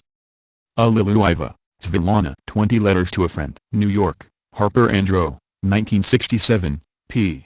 19. I shall come back later to Beria, who seems to have had a diabolic link with all our family and who wiped out a good half of its members. Had it not been for the inexplicable support of my father, whom Beria had cunningly won over, Kirov and Ordzhonikidze and all the others who knew Transcaucasia and knew about the civil war, there would have blocked his advance. Aliluiva, Svitlana. 20 Letters to a Friend. New York, Harper and Row, 1967, p.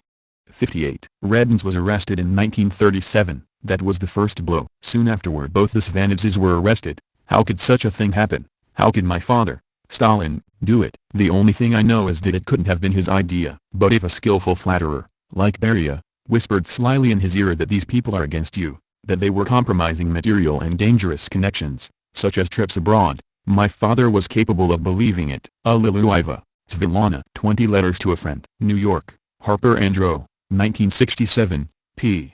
77. With typical cunning Beria played on my father's bitterness and sense of loss, at my mother's death. Up to then he had simply been an occasional visitor to the house in Sochi and my father was on vacation there. Now that he had my father's sympathy and support, however, he quickly wormed his way up to the job of first secretary of the Georgian Communist Party. Once he was first secretary in Georgia, it didn't take Beria long to reach Moscow. where he began his long reign in 1938. From then on he saw my father every day. His influence on my father grew and never ceased until the day of my father's death. Alleluia. Svetlana. 20 Letters to a Friend. New York, Harper and Row, 1967, p.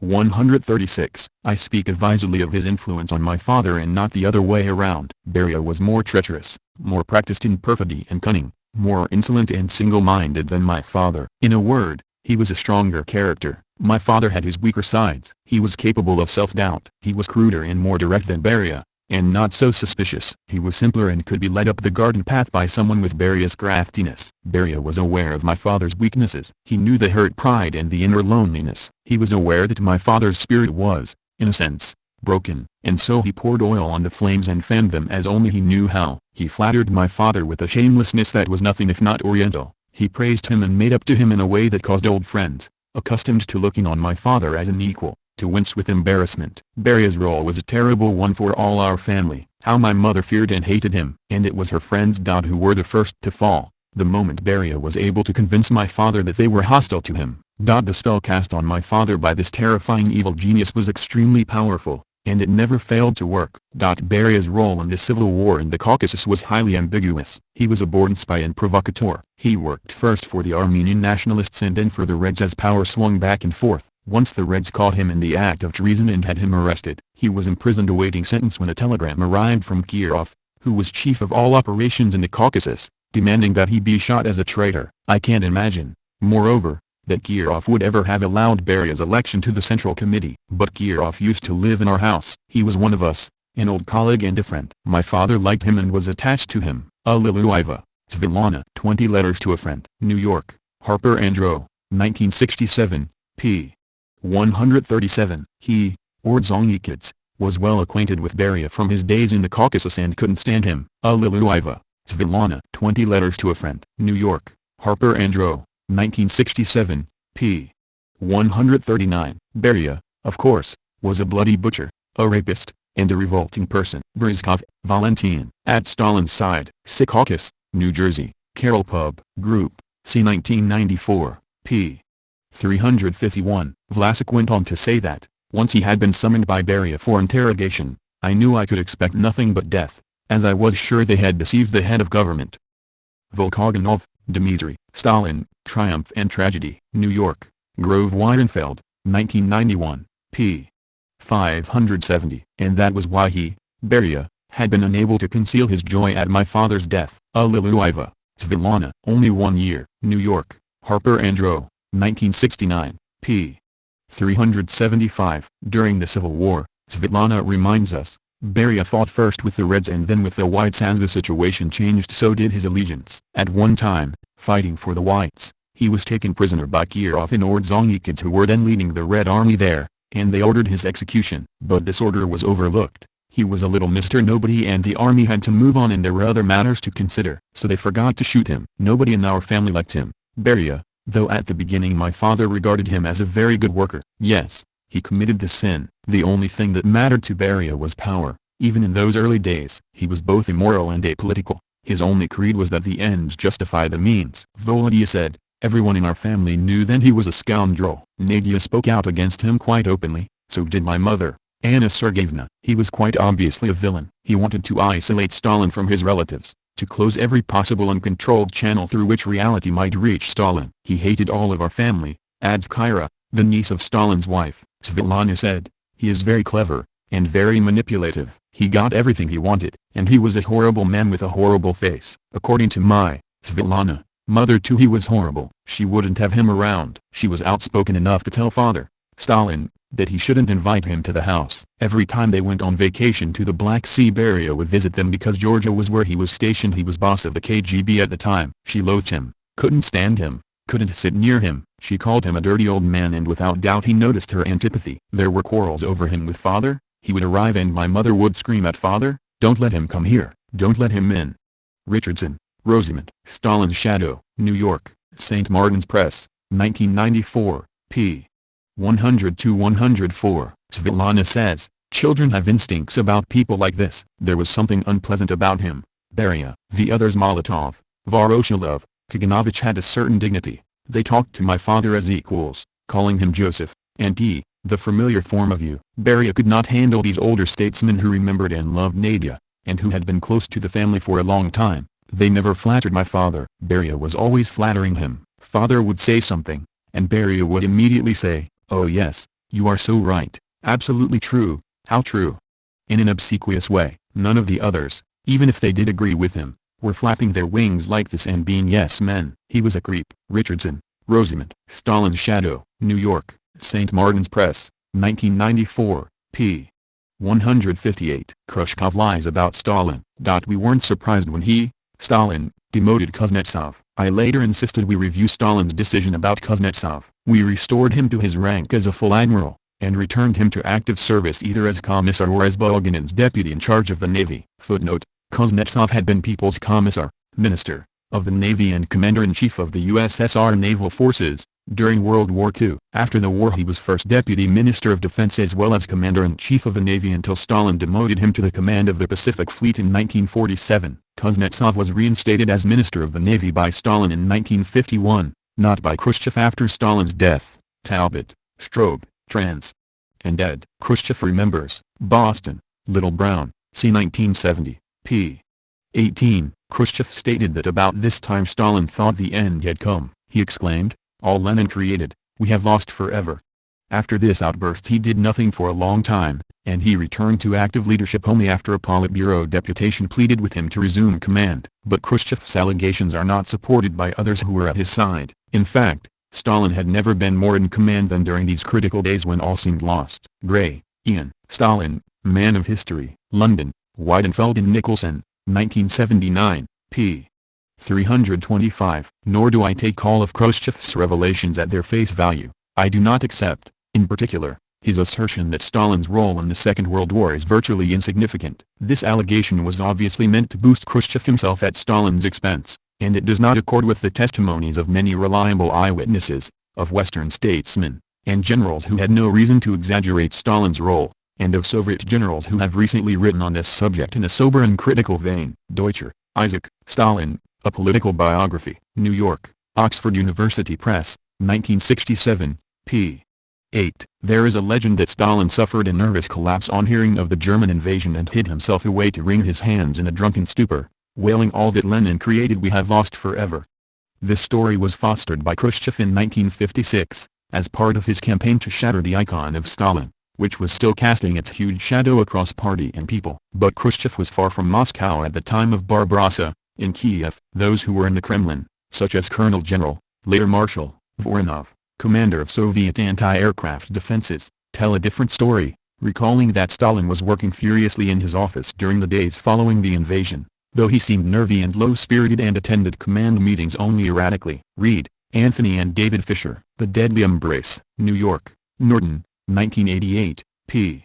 643. The statement that Stalin let himself collapse in confusion during the first days of the war is rubbish. Both my mother and the head of the party in Moscow, Shcherbakov, told me what happened in those crucial days. Once the German attack had been confirmed, Stalin, far from collapsing, set himself to receive the military and other leaders. My father spent 3/4 of his time with Stalin, when not busy performing tasks entrusted to him by Stalin. Beria, Sergo. Beria, my father, inside Stalin's Kremlin. London, Duckworth, 2001, p.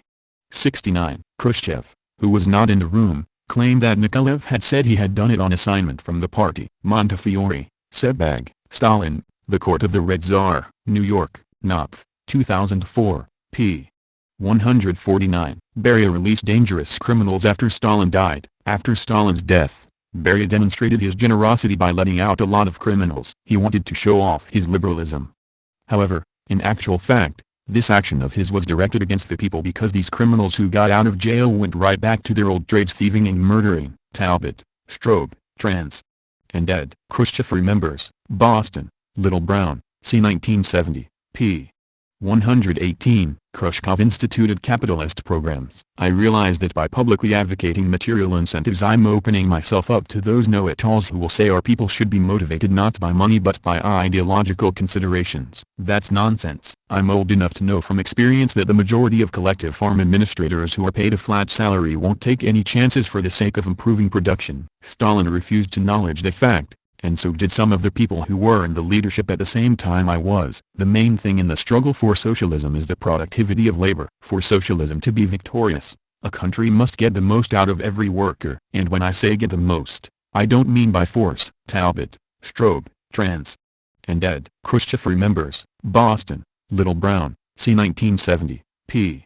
127. Khrushchev attacks centralization. Some people might say that the division of regional administrations into industrial and agricultural boards is crude and inefficient. I say it's better than the petty tyranny which comes from centralized administration. Talbot, Strobe, Trans.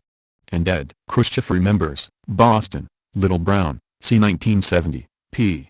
152. Khrushchev criticizes Mao. They'd fill our ears with a lot of Mao Zedong's gibberish. Talbot, Strobe, Trans. And ed. Khrushchev remembers. Boston, Little Brown, c. 1970, p. 165. Khrushchev accuses Stalin of giving part of the Ukraine to Poland after However, Stalin's decision to set Poland's eastern frontier along the Kherson Line created a problem because he failed to take into account the national interests of both the Ukrainians and the Belarusians. The Ukrainians were particularly unhappy. Only a few years before, in 1939, the eastern and western territories of the Ukraine had been united by the Ribbentrop-Molotov Pact. For the first time in their history the Ukrainian people had found themselves joined in one state, a Soviet state. Triumphant celebrations had taken place in Kiev and Moscow. Our country had attained its maximum territorial gains and simultaneously satisfied the aspirations of the Ukrainian people. Now, after the war, Stalin decided to concede some of the western Ukraine back to Poland. Take the town of Qom for example. Under the terms of the Ribbentrop-Molotov Pact it had become part of the Ukraine. Now, along with other regions, Qom was to be part of Poland again. The population of these areas was overwhelmingly Ukrainian, and suddenly hundreds of thousands of Ukrainians were to be placed under Polish jurisdiction. Stalin made major concessions to the Poles,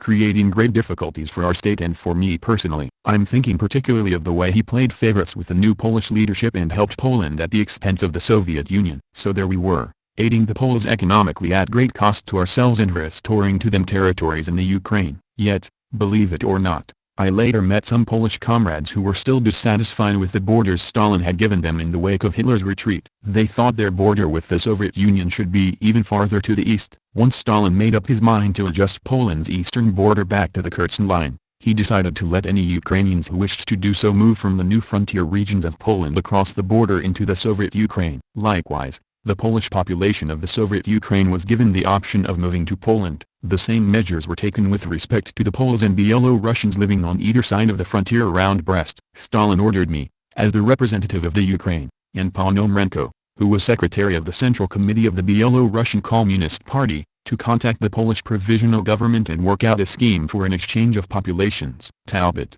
Strobe, Trans. And ed. Khrushchev remembers. Boston, Little Brown, c. 1970, p. 178-180. Khrushchev admits Stalin showed more tolerance than he did. In fact, it was more complicated than that. After the liberation of Lvov, people had brought the exhibit out of storage and put it on display. It was a panorama of paintings showing scenes from the 19th century Polish revolt against Russian rule. One scene was the aftermath of a battle in which a force of Polish insurgents had defeated some Russian troops, taken the Russian general prisoner, and were leading him off into captivity. There were also other episodes from the history of the Polish struggle against Tsarist Russia. In no time at all the exhibit was literally the object of a pilgrimage by Poles living around Lvov. The exhibit obviously struck a sensitive chord in their hearts. We didn't like the implications of such a pilgrimage, so we took the exhibit down and put it back in storage. Of course, you could look at the exhibit historically and say the scenes it recreated all belong to the past. But the past is always relevant to the present, and the content of the exhibits could be construed as anti-Russian. Pictures depicting battles between Poles and Russians didn't serve our goal of establishing closer ties among our three fraternal nations, Poland, Russia, and the Ukraine. On the contrary, such an exhibit might serve to induce Poles to repeat that whole episode from their history. With this in mind, I felt I had to warn Beirut and Asab Komarovsky about the possible consequences of moving the exhibit from Lvov to Warsaw. Go ahead and take it if you insist, but I'm telling you, if you put it on display, it will stir up the opposite of fraternal feelings between our people. It will be like a call to battle, urging your people, fight Russia, defeat the Russians. Stalin didn't agree. He supported the Polish comrades, saying, "But this is all history, it's over and done with. Look at us, we staged a production of the opera Ivan Susanin, which is an anti-Polish work, and it didn't do any harm to our present-day goals." Talbot, Strobe, trans. And ed. Khrushchev remembers, Boston, Little Brown, c. 1970, p. 185-186. Khrushchev refutes his OW and criticism of Stalin regarding Gomulka. Then one day, when I was at Stalin's, he received a phone call. He listened impassively, hung up, and came back to the table where I was sitting. As was his habit, he didn't sit down but paced around the room. "That was Beirut calling," he said. "They have arrested Gomulka. I'm not sure it was the right thing to do. I wonder whether they have sufficient grounds to arrest him." That's exactly what began to happen in Poland, and Stalin was largely to blame. Of course Stalin had his aides, but they were just sycophants. Just as Lenin warned us in his testament, Stalin mistrusted everyone, and he acted cold-bloodedly on his mistrust. Yet Khrushchev just said Stalin doubted the wisdom of arresting Gomulka. Talbot, Strobe, trans. And ed. Khrushchev remembers, Boston, Little Brown, c. 1970, p. 207. Gomulka favors a form of simple capitalist private farms over collectives. Gomulka, of course, had never favored collective farms in the first place. As I've already recounted, his opposition to collectivization provided the basis for one of the charges brought against him after the war by Beirut and his colleagues. Gomulka preferred circles, or farmers' cooperatives, which allowed several peasants to pool their resources to buy seed, fertilizers, and machinery. They would till their land collectively, but the land itself would remain divided into patches, each of which was the private property of an individual peasant. The surplus of what was collectively produced could then be sold through the circle. Strictly speaking, this was not a socialist form of production, nor was it a system of cooperatives in our socialist understanding of the term. The Polish circles were closer to what we would call workers' cooperatives or partnerships. They were like small companies in that the land continued to belong to the peasants. Thus the system was a throwback to the old days. However, the organization of farmlands was an internal matter for Poland, and we never took Comrade Gomulka to task for it. Talbot, Strobe, trans. And ed. Khrushchev remembers, Boston, Little Brown, c. 1970, p. 240. Khrushchev says he was forced to retire. I say continue because a number of years have passed since I retired, that is, since I was forced to retire. Talbot, Strobe, trans. And ed. Khrushchev remembers, Boston, Little Brown, c. 1970, p. 266. Khrushchev exposes his ignorant foreign policy of aiding govs instead of masses. Later there were other upsetting incidents. The Guineans asked us to build them an airfield capable of handling the heaviest planes. We willingly obliged and sent our specialists down there to build the airfield. Then along came the so-called Caribbean crisis, when military conflict threatened any moment to flare up between the USSR and the United States. Our communications with Cuba took on vital importance. Our planes needed at least one stopover on their way to Havana, but the countries where our planes usually stopped suddenly refused us landing rights. The airfield we'd built in Guinea would have been a perfect refueling point, but the Guinean government wouldn't let us use it. They tried to justify their refusal on the grounds the technical conditions weren't right. We might well have asked, who knew more about the technical conditions, the government of Guinea or the Soviet engineers who built the airfield? The Guinea's action seemed clearly in favor of the United States and contrary to the interests not only of the Soviet Union, but of all peoples struggling for independence. After that incident we no longer trusted Guinea's motives. Talbot, Strobe, trans. And ed. Khrushchev remembers, Boston, Little Brown, c. 1970, p. 382-383. I'd like to say a few words about Yemen. Even before our visit to England in 1955, Crown Prince Al-Badr asked us to give his country military aid and we agreed. As I've already mentioned, the British Minister of War told me in London that a little birdie had whispered in his ear that we were selling arms to Yemen. The little birdie was right. As a result, Al-Badr became confident in us, and we continued to help him over the years. He asked us to give him economic assistance so that Yemen could build a port. The British wouldn't let them use the harbor in Aden anymore. Al-Badr said, "Can you imagine that since ships have to anchor a great distance offshore, all the cargo and passengers have to be carried ashore on the dockers' backs?"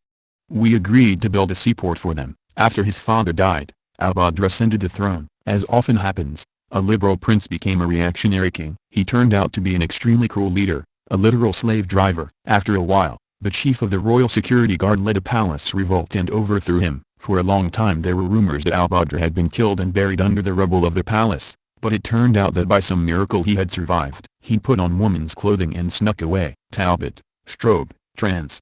And ed. Khrushchev remembers, Boston, Little Brown, c. 1970, p.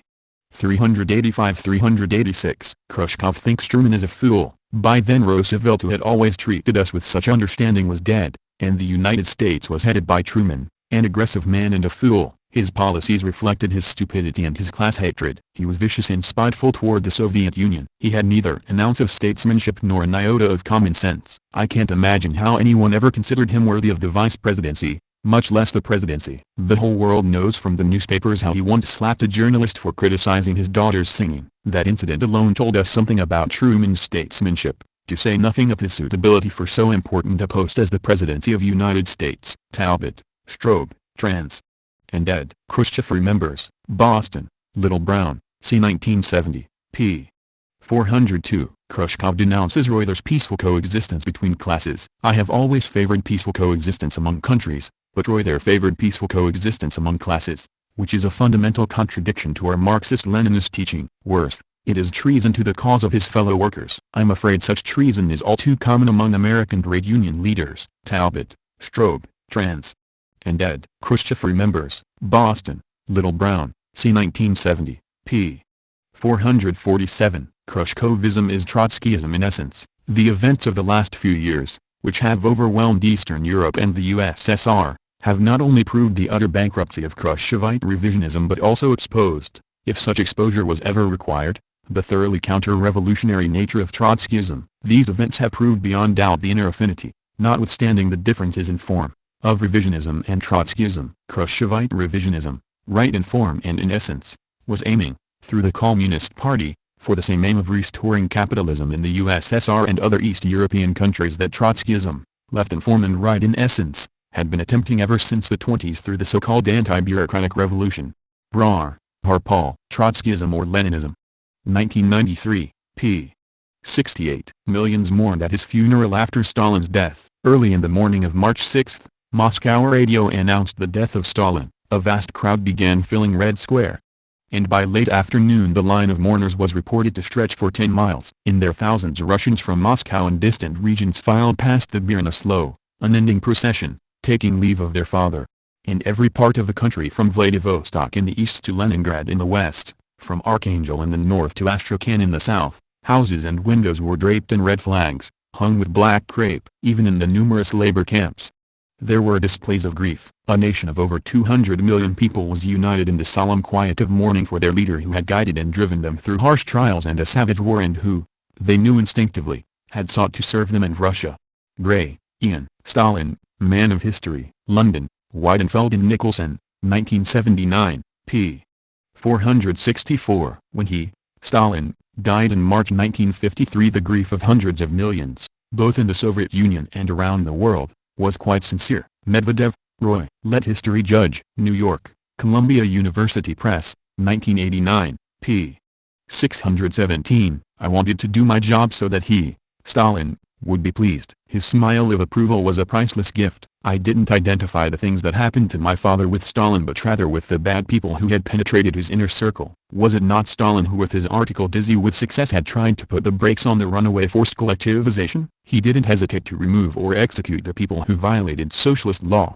Yagoda, Yazov, and other butchers paid for their lives for their hideous crimes. He was also ruthless to those who departed from more perverted Lenin's teaching. Millions and millions of Soviet people shared that thinking then. I was one of them who just happened to have the good and rare fortune to be near the great leader. Stalin's death hit me hard. For me he was not just the leader of our country, a faithful follower of Lenin and the alpha and omega of all we lived by before, during, and after the war. For me he was someone I had known personally, someone I had sat next to, hanging on his every word in an effort to get across to his interlocutors the tone and tenor of his every thought. When he died, I no longer felt heartbroken over the fact that he had spurned me. What was my puny pain compared to the irreparable loss for our people and for humanity as a whole? Brizkov, Valentin. At Stalin's side. Secaucus, New Jersey, Carroll Pub Group, c. 1994, p. 348. For 3 days the body lay in state at the Hall of Columns and the House of Trade Unions, 3 blocks from the Kremlin. On the first day hundreds died in the crush of thousands pushing forward, not knowing that admission to the hall was by ticket. Dryabin, Peter. Inside Stalin's Kremlin, Washington, D.C., Brassies, c. 1998, p. 137. Anatoly remembered the day Stalin died, and how everyone around, even those with parents and friends in the camps, wept as if the world were lost. It was March 1953, he said. I was a young pioneer, and we always wore those orange scars. They gave us black ones to wear, and when the teacher started crying, we cried, 2. Remnick, David. Lenin's Tomb, New York. Random House, c. 1993, p. 230. The first blow fell powerfully, on March 5, 1953, with Stalin's death. For the overwhelming majority of Russians, that was a day of emotional trauma. It is hard for Americans, who see Stalin as an evil tyrant, to understand how differently Stalin was seen at that time by his own people. Stalin's death was personally even more devastating for Russians than the assassination of John F. Kennedy was for many Americans a decade later. To this day, Russians can remember what they were doing when they heard Stalin had died, where they were standing, how they were feeling as if it were yesterday. For most of them, Stalin was not the paranoid dictator of the purges, but their infallible leader, the father of their country. Stalin had industrialized country, had led them to victory in war. Millions had gone into battle shouting, for the motherland, for Stalin. He was the linchpin of their universe, their compass, their czar, their ruler who held life together and gave it meaning. His death shattered their national self-confidence, leaving them feeling bereaved and abandoned, vulnerable to external enemies, uncertain of a future without him. On the day of his funeral, millions stampeded in the center of Moscow in a frenzy of anxiety and grief. Smith, Hedrick. The New Russians, P.T. 1. New York, Random House, 1990. p. 51. When my father died there was a tremendous outpouring of feeling from the people as he lay in state. It was all filmed by Gerasimov, who had by then made a lot of documentaries and feature films. I knew him very well, and he told me, I filmed mostly the ordinary people, not the official personnel. I am not making the official version. That was in 1953. When I asked him, years later, what had happened to the film of the funeral, he said, I showed it and it was banned. It was banned because it showed the truth of what happened. The later official story was that nobody cried. All his marshals stood near my father's open coffin, and Marshal Rokossovsky was weeping. He was Polish, and had been saved from prison by my father and had risen to high rank under him. Rokossovsky had joined the Red Army in 1919 and had a brilliant career, being one of the most outstanding generals of the Second World War. He was twice awarded the title of Hero of the Soviet Union for his part in the defense of Moscow and Stalingrad. In 1949 he was officially transferred to the Polish Army. I have never seen a man cry like this. Tears were rolling down his uniform, over his tunic and decorations. The others were weeping too, especially those who had been through the war with him. They knew that the war would probably not have been won without Stalin. When there was a need to hold everything in one pair of hands and pull everybody together to make the effort, he was there. They depended on him for that, and they had been through it all together. It was a powerful experience. General Vishnevsky told me, when I was fighting in the war, I was not afraid of anything. I was under shell fire, I was wounded, and I didn't care. But when I saw your father in his coffin, when we all came to say goodbye in this civil farewell, and when I saw all those marshals sobbing, my knees gave out. I had to go looking for a chair and I sat down like a sack. I couldn't stand up. It was a very strong emotion. Richardson, Rosamond. Stalin's Shadow, New York, St. Martin's Press, 1994, p. 253. When the funeral was over, continues Svetlana, there were so many wreaths in Red Square that they could not all be put on the mausoleum, but on the stone ramparts where the people came to watch. On New Year's Eve 1991 there were more flowers on Stalin's grave than on any other in sight. Richardson, Rosamond. Stalin's Shadow, New York, St. Martin's Press, 1994, p. 255. When the news of his death reached Siberia, the scenes of grief in the village on my Kolkhoz surpassed anything I have ever witnessed, and I understand that this small hamlet faithfully reflected the mood that swept through the country. The people's sorrow was sincere and crushing. They behaved as though their own beloved father had died, the protector behind whose backs they had sheltered. I saw old peasant men and women who could not have put on an act, and had no reason to do so, looking distraught. They lamented, "Who will defend Russia now? The Germans will fall on us. The foreigners will attack us. Russia is lost." These simple people spoke of civil war, famine and chaos. They were in despair. The behavior of the children was particularly extraordinary. All the schools were closed. Indeed, all life had come to a halt, and out into the village street poured children from the age of 6 to 16, their eyes red from crying as though they had indeed been orphaned. Around them was a crowd of men and women, sobbing hysterically. Even party members, even the members of the local party committee, were weeping. At one moment the district secretary of the party called out, "Enough tears," and for a short time the weeping stopped, but then it started up again. Berger, Joseph. Nothing but the truth. New York, John Day Company, 1971, p. 236. The funeral took place on the night. Not only the whole of Moscow came to have a last look at Stalin, but people walked tens of kilometers from outlying villages into the capital. The result was a stampede. Generals and other high-ranking officers linked arms, spoke to the people and ordered them to move back. In spite of this, hundreds were crushed to death. Of course, we did not hear of this till long afterwards. Berger, Joseph. Nothing but the truth. New York, John Day Company, 1971, p. 238. Beria was a traitor, capitalist agent, careerist, and liar to Stalin. Molotov. It is totally obvious that he kept his plan secret, a plan aimed against building communism in our country. He had another course, a course for capitalism. This faint-hearted traitor, like other faint-hearted traitors whom the party has dealt with satisfactorily, was planning nothing less than a return to capitalism. I must again draw your attention to Beria's attempts to establish ties with Rankovich and with Tito, which Comrade Malenkov has already mentioned. Stickle, D. M. ed. The Beria Affair, New York, Nova Science Publishers, 1992, p. 30. Molotov. Hence it follows that we must seriously dig into his biography, into his past, in order to fully understand his rotten, treacherous role in our country, in our party. We have studied his biography very little. Let us now take this up more seriously. How did it happen that such an inveterate enemy like Beria could get into our party and into its leadership organs? Without going into the deeper reasons for this type of fact, one can give a simple answer to this question. This is the result of insufficient vigilance on the part of our Central Committee, including Comrade Stalin. Beria found certain human weaknesses in Comrade Stalin, and who doesn't have them? He skillfully exploited them, and was able to do so for many, many years. Stickle, D. M. ed. The Beria Affair, New York, Nova Science Publishers, 1992, p. 32. Molotov. Although it was written by certain of Beria's self-serving cronies, he didn't hesitate to put his name on the brochure, which was destined to play its role in his progress toward a central job. Beria also used other methods for his careerist goals. The methods of a smooth operator and unforgivable careerist, when activity and work is hardly explained by ideological ideas or true faithfulness to the party. We can't deny his organizational abilities, which showed in organizing and implementing a number of economic measures. The party had to use these abilities when they were used to execute necessary tasks. The party does not refuse to use even the abilities of exposed wreckers, when it has the opportunity to do so. Stickle, D. M. ed. The Beria Affair, New York, Nova Science Publishers, 1992, p. 34. Bulganin. All these facts tell us that Beria was acting on the principle of, the worst things are, the better things are for him. Stickle, D. M. ed. The Beria Affair, New York, Nova Science Publishers, 1992, p. 46. Bagirov, candidate member of the Presidium of the Central Committee. Beria, this chameleon, this most evil enemy of our party, our people, was so cunning and adept that I personally, having known him for some 30+ years before his exposure by the Presidium of the Central Committee, could not see through him, could not draw out his true enemy nature. I can only explain this as my excessive gullibility, and the dullness of my party and communist vigilance toward this double dealer and scoundrel. This will be a serious lesson for me, too. Stickle, D. M. ed. The Beria Affair, New York, Nova Science Publishers, 1992, p.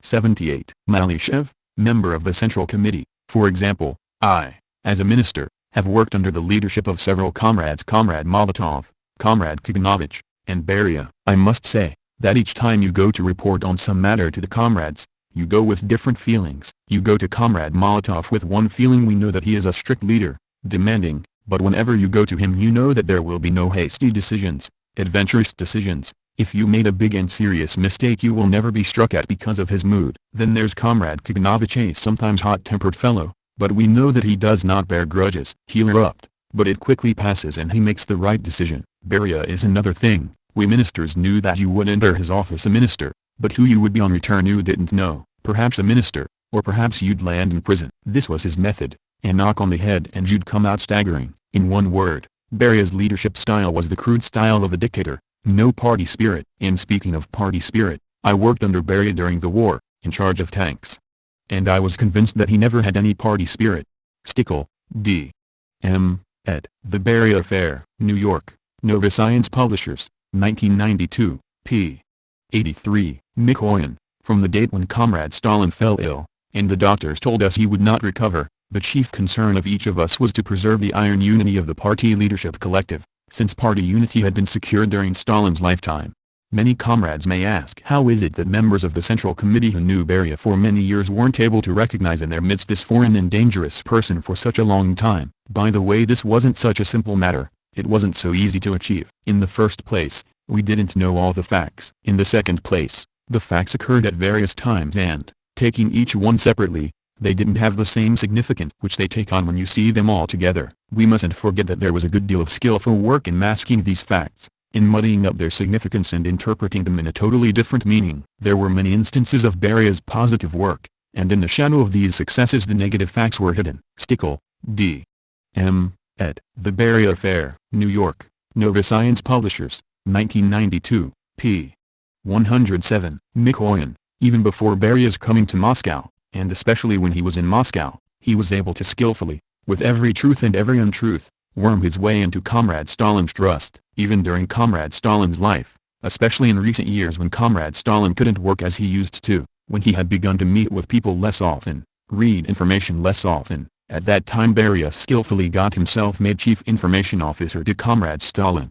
I must say that lately Comrade Stalin didn't trust Beria. Beria was forced to recognize, at his last session of the Presidium of the Central Committee, that Comrade Stalin didn't trust him. During the war Comrade Stalin divided the MVD and state security. It seems to me that this, too, was done from a certain lack of trust in him. Otherwise there was no point in dividing the ministry. This had to be done in order to take away his rights as a minister. At that time they appointed him to the Council of Ministers and to the GOKO. This, too, was one of the first signs of a lack of trust. But in spite of all this, Comrade Stalin showed him a great deal of trust.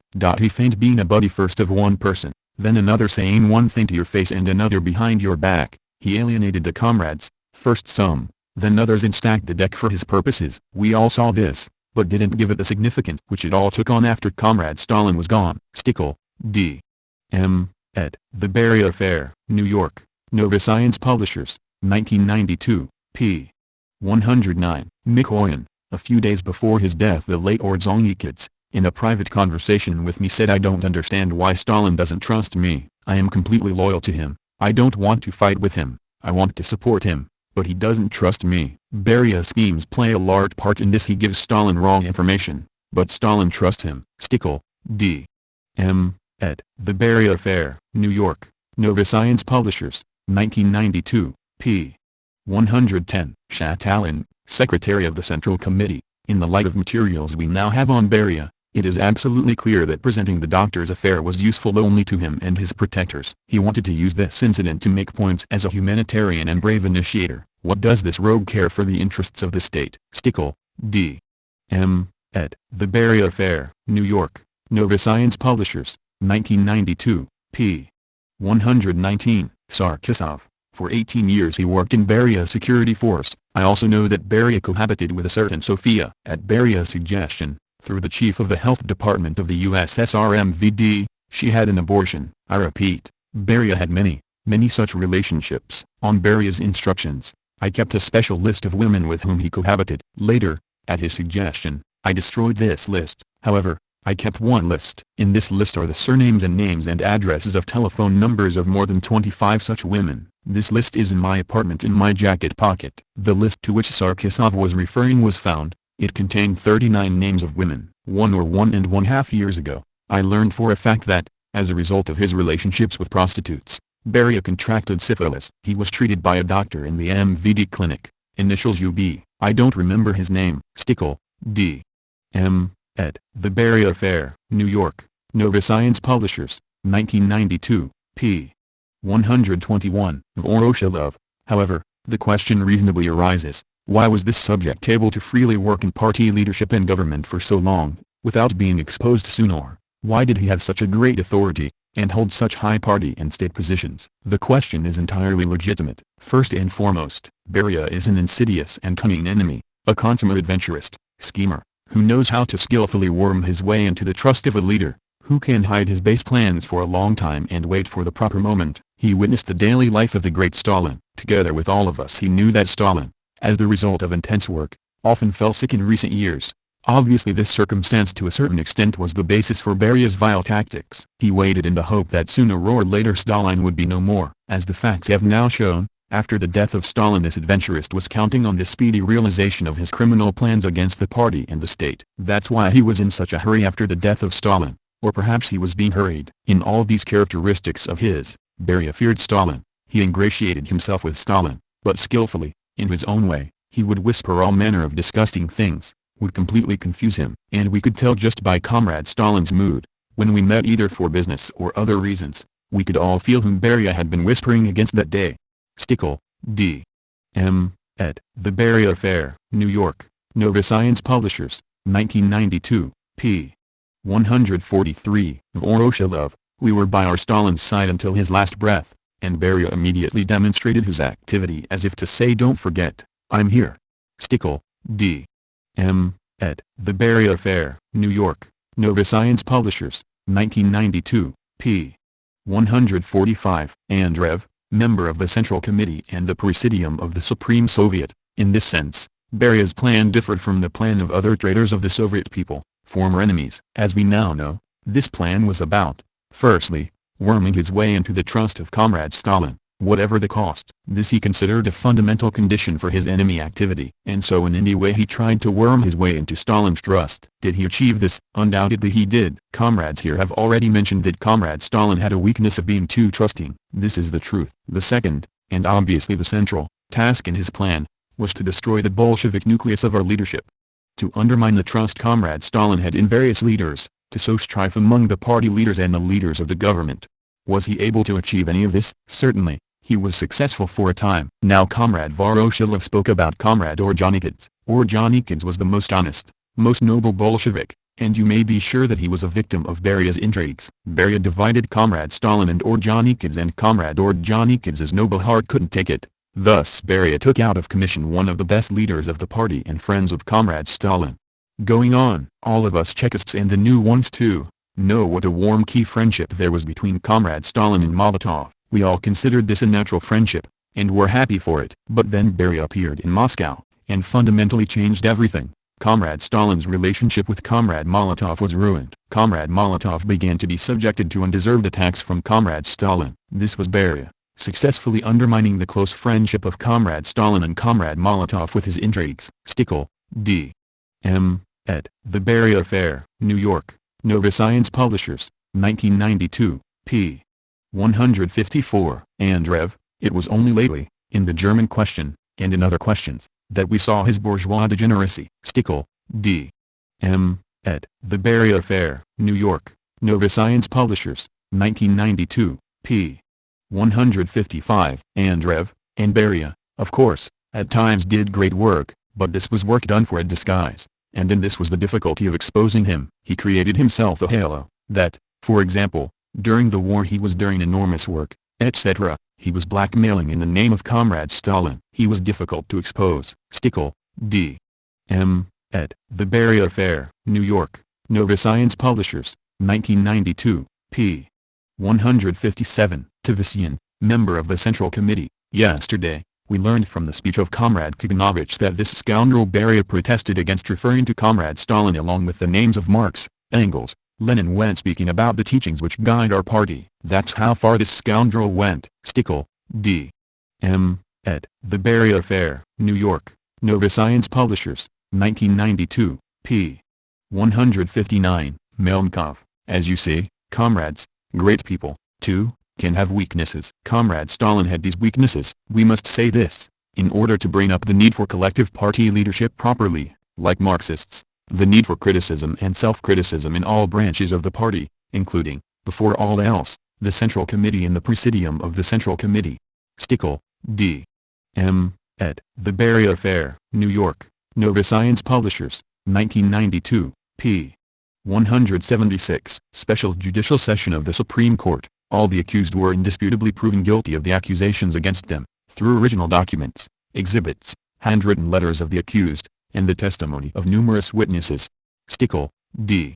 M. ed. The Beria Affair, New York, Nova Science Publishers, 1992, p. 196. Another provocation. An anonymous letter from Italy stated, Comrade Stalin, in your car there is an explosive device underneath the hood. We looked.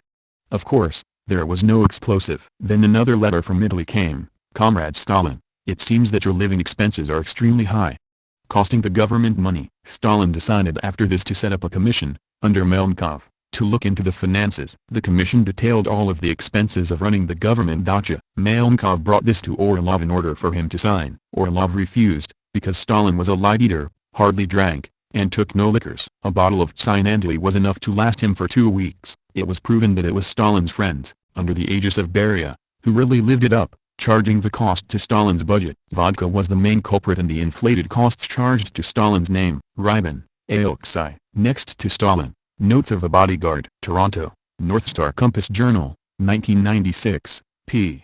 66. Grandma Olga and Anna used to say, which always sounded strange to me, but now I don't think it's so strange. Your father could be influenced very easily. He could be influenced by good people. Kirov had a wonderful influence on him. Beria had a terrible influence. Richardson, Rosamond. Stalin's Shadow. New York, St. Martin's Press, 1994, p. 209. Molotov says there are anti-Soviet traitors in the post-Stalin Govt. Molotov, we can be certain that foreign capital would throw any millions and billions of rubles merely for the chance to back any political organization opposing the Communist Party in power in the USSR. This particular political organization could have the most leftist platform and bear any sign, but in one way or another it would immediately be used by foreign capital and imperialist espionage, to crack and split the workers of the USSR, which is the dream of the imperialists. They would use this type of special organization to break up the union of workers and peasants, to undermine socialist construction in all possible ways, to create intrigues and break down the Soviet state. Why? Tito's anti-communist clique seized power in Yugoslavia under the guise of communism. Why? This clique even now calls itself communist, although it is already openly a lackey of the North Atlantic bloc of imperialists. Stickle, D. M. ed. The Beria Affair. New York, Nova Science Publishers, 1992, p. 33. Beria had a poor knowledge of Marxist ideology. He, Beria, himself not only underestimated this theory, but simply didn't understand it. In his speeches, both published and unpublished, you'll find very little Marxism-Leninism. He did not know Marxism-Leninism. He had a poor theoretical foundation. The book mentioned by Comrade Molotov was written not by him. He was using it to earn points for himself. Beria had a hostile response to statements that Stalin was a great continuer of the work of Lenin, Marx, and Engels. Stickle, D. M. ed. The Beria Affair. New York, Nova Science Publishers, 1992, p. 74. Brezhnev sought to rehabilitate Stalin rather than forget or ignore him. Not everyone believed these confessions, either in the Soviet Union or in the West, but the majority believed them. As for Brezhnev, during his time in power he was more concerned with trying to rehabilitate Stalin. He wished to reverse the decisions of the 20th and 22nd Congresses rather than carry them through consistently. Medvedev, Roy. Let History Judge. New York, Columbia University Press, 1989, p. 15. Molotov was a much better and more responsible leader than he is given credit for. The widespread opinion in the West that Molotov didn't take any initiative and acted strictly on Stalin's instructions appears unfounded, just as the view that Litvinov pursued an independent policy that was discontinued when he was removed from office. Normally, important proposals were drafted by the staff of the People's Commissariat. A draft report would be initialed by a deputy People's Commissar who was in charge of that problem or that country, and after that it was submitted to the People's Commissar. In most cases, Molotov took the final decision. It was, of course, possible that he would secure his boss's prior agreement either over the phone or at his doctrine on the preceding day. Be that as it may, according to my observations, in many cases Molotov took full responsibility for the decisions. Bryzkov, Valentin. At Stalin's side. Secaucus, New Jersey, Carroll Pub Group, c. 1994, p. 209. Stalin kept Beria around because he needed his skills but did not trust him. Deep down, Stalin no doubt despised Beria, but he could not manage without him. Beria was his inquisitor, his right-hand man and his spy. Beria, for instance, informed him that Berlin had for a long time been planning to carry out a terrorist act against the Soviet leader. According to some information received, he said, a special Messerschmitt Erdo 332 was to drop a trained group of terrorists from Vlasov's Russian Army of Liberation, while other reports suggested that the Germans were going to leave a commando group behind as they retreated. Almost every month Beria told Stalin of new measures he had taken to increase his master's security. But Stalin needed Beria for a range of other duties. For instance, he needed to know why 140 out of 400 fighter planes, allocated for use on the Kalinin and Western fronts, had to be withdrawn from service after 3 or 4 days of action. On the other hand, he did not like it when Beria poked his nose into the affairs of Staff Headquarters and the General Staff. Volkogonov, Dmitry. Stalin, Triumph and Tragedy. New York, Grove Weidenfeld, 1991, p. 480. Behind these words, "You're indulging an old man, it won't do anything for my health," lay yet a new fear that assailed him. Stalin, On the eve of his birthday, he had been getting up to leave for the dacha one evening, and as he rose from his desk to put on his coat, he had a dizzy spell. Orange circles swam before his eyes, but he recovered quickly. Poskrebyshev gripped him firmly by the arm with both hands and asked in some alarm, "Let me call the doctors, Comrade Stalin. You shouldn't go out right away. You need a doctor." Stalin told him not to fuss. The dizziness soon passed. Stalin waited a little while and drank some tea. He felt pressure at the back of his neck but would not have the doctors called in. True, he did not trust them, but he trusted Beria, who was in charge of the fourth main administration of the Ministry of Health. Even less, he did not want it to get around that he had been unwell. Volkogonov, Dmitry. Stalin, Triumph and Tragedy. New York, Grove Weidenfeld, 1991, p. 526. Everything had tended to indicate my father's complete trust in Beria and his dependence on him, but of this one could never be quite sure. I shall never forget how startled I had been by something my father said in 1941 during the first days of the war. I was visiting Beria's wife at their dacha. My father had always encouraged my friendship with her. I was talked into staying the night. Next morning my father suddenly called up in a fury. Using unprintable words, he shouted, "Come back at once. I don't trust Beria." Aliluiva, Svilana. Only 1 year. New York, Harper and Row, 1969, p. 376. In 1948 Stalin began to bring pressure to bear on Rapava, Georgia's Minister of Internal Affairs, to provide him with a compromising dossier on my father. Beria, Sergo, Beria, my father, inside Stalin's Kremlin, London, Duckworth, 2001, p. 217. When he, my father, Beria, gradually began to open my eyes to certain facts and to get me ready to understand that there was a conflict between Stalin and him, he always took care to emphasize that there was no one equal to Stalin when it came to perseverance and capacity to achieve his aims. Beria, Sergo, Beria, my father, inside Stalin's Kremlin, London, Duckworth, 2001, p.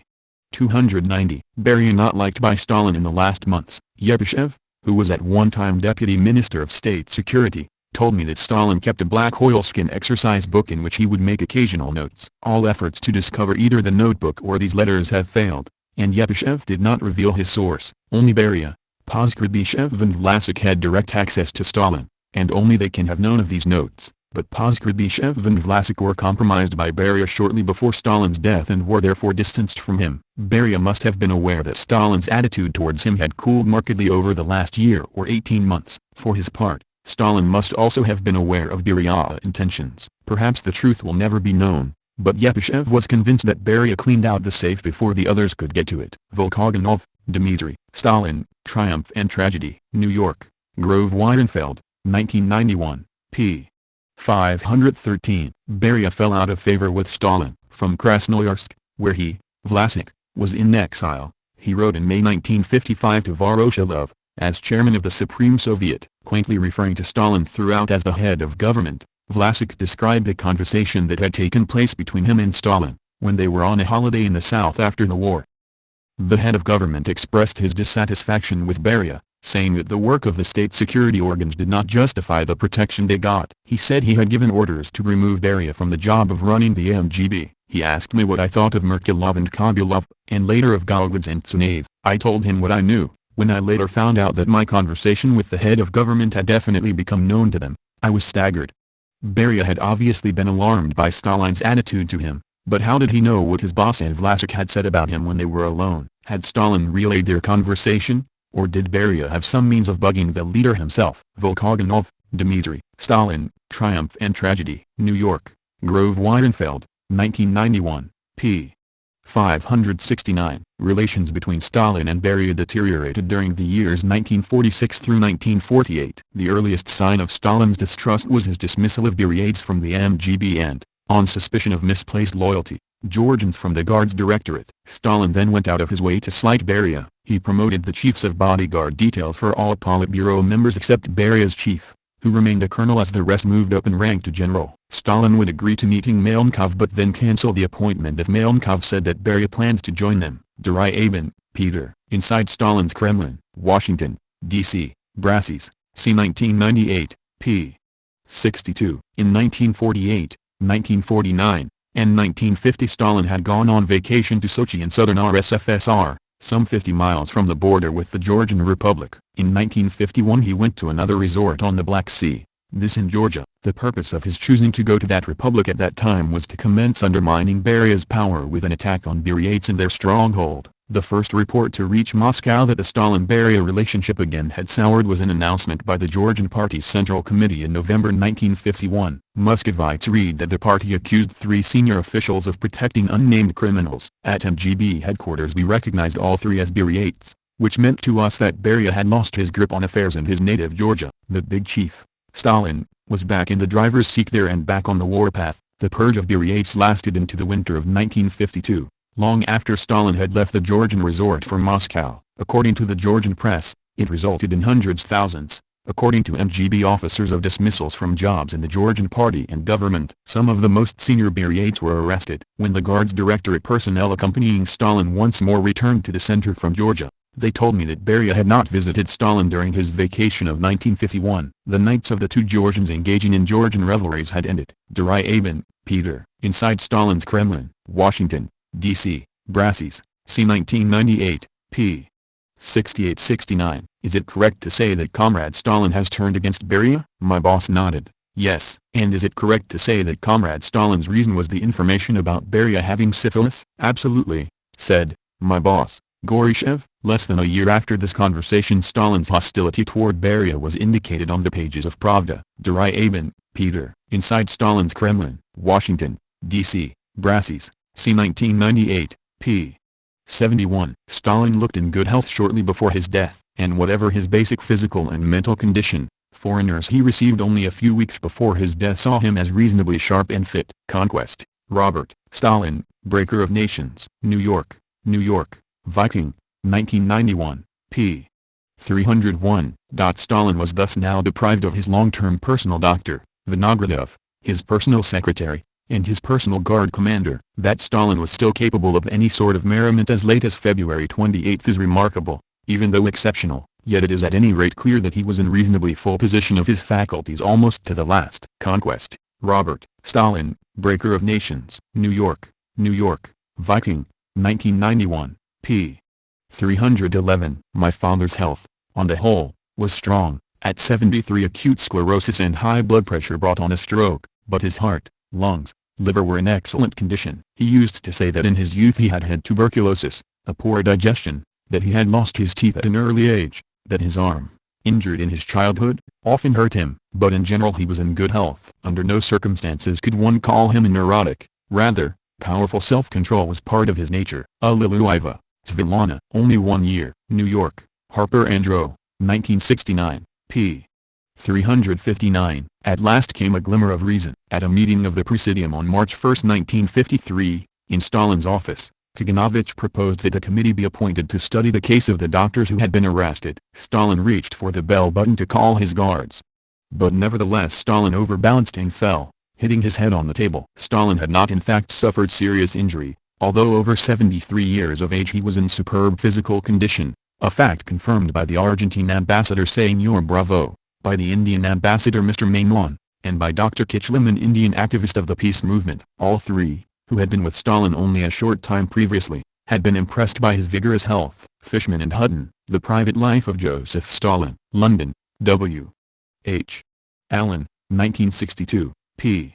183. When I saw Stalin in December 1952 he looked well and had a perky air. Beria, Sergo. Beria, my father. Inside Stalin's Kremlin. London, Duckworth, 2001, p. 247. Until the last months of his life Stalin was in good physical condition and his mind and will were intact. Beria, Sergo. Beria, my father. Inside Stalin's Kremlin. London, Duckworth, 2001, p.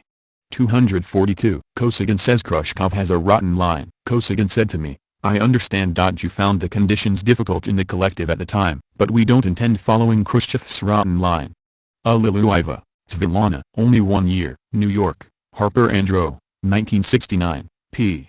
36. Polina Molotov denounces Beria and Khrushchev while praising Stalin. When she, Polina Molotov, was arrested in 1949, everybody thought that physically she would be unable to bear it. For 4 years even her daughter did not know where she was, and everyone considered Polina Molotov dead. When, immediately after my father's death, she was brought back from her exile in Kazakhstan, it was almost impossible to believe that she was still alive. But she, laughing, said that severe conditions had improved her health.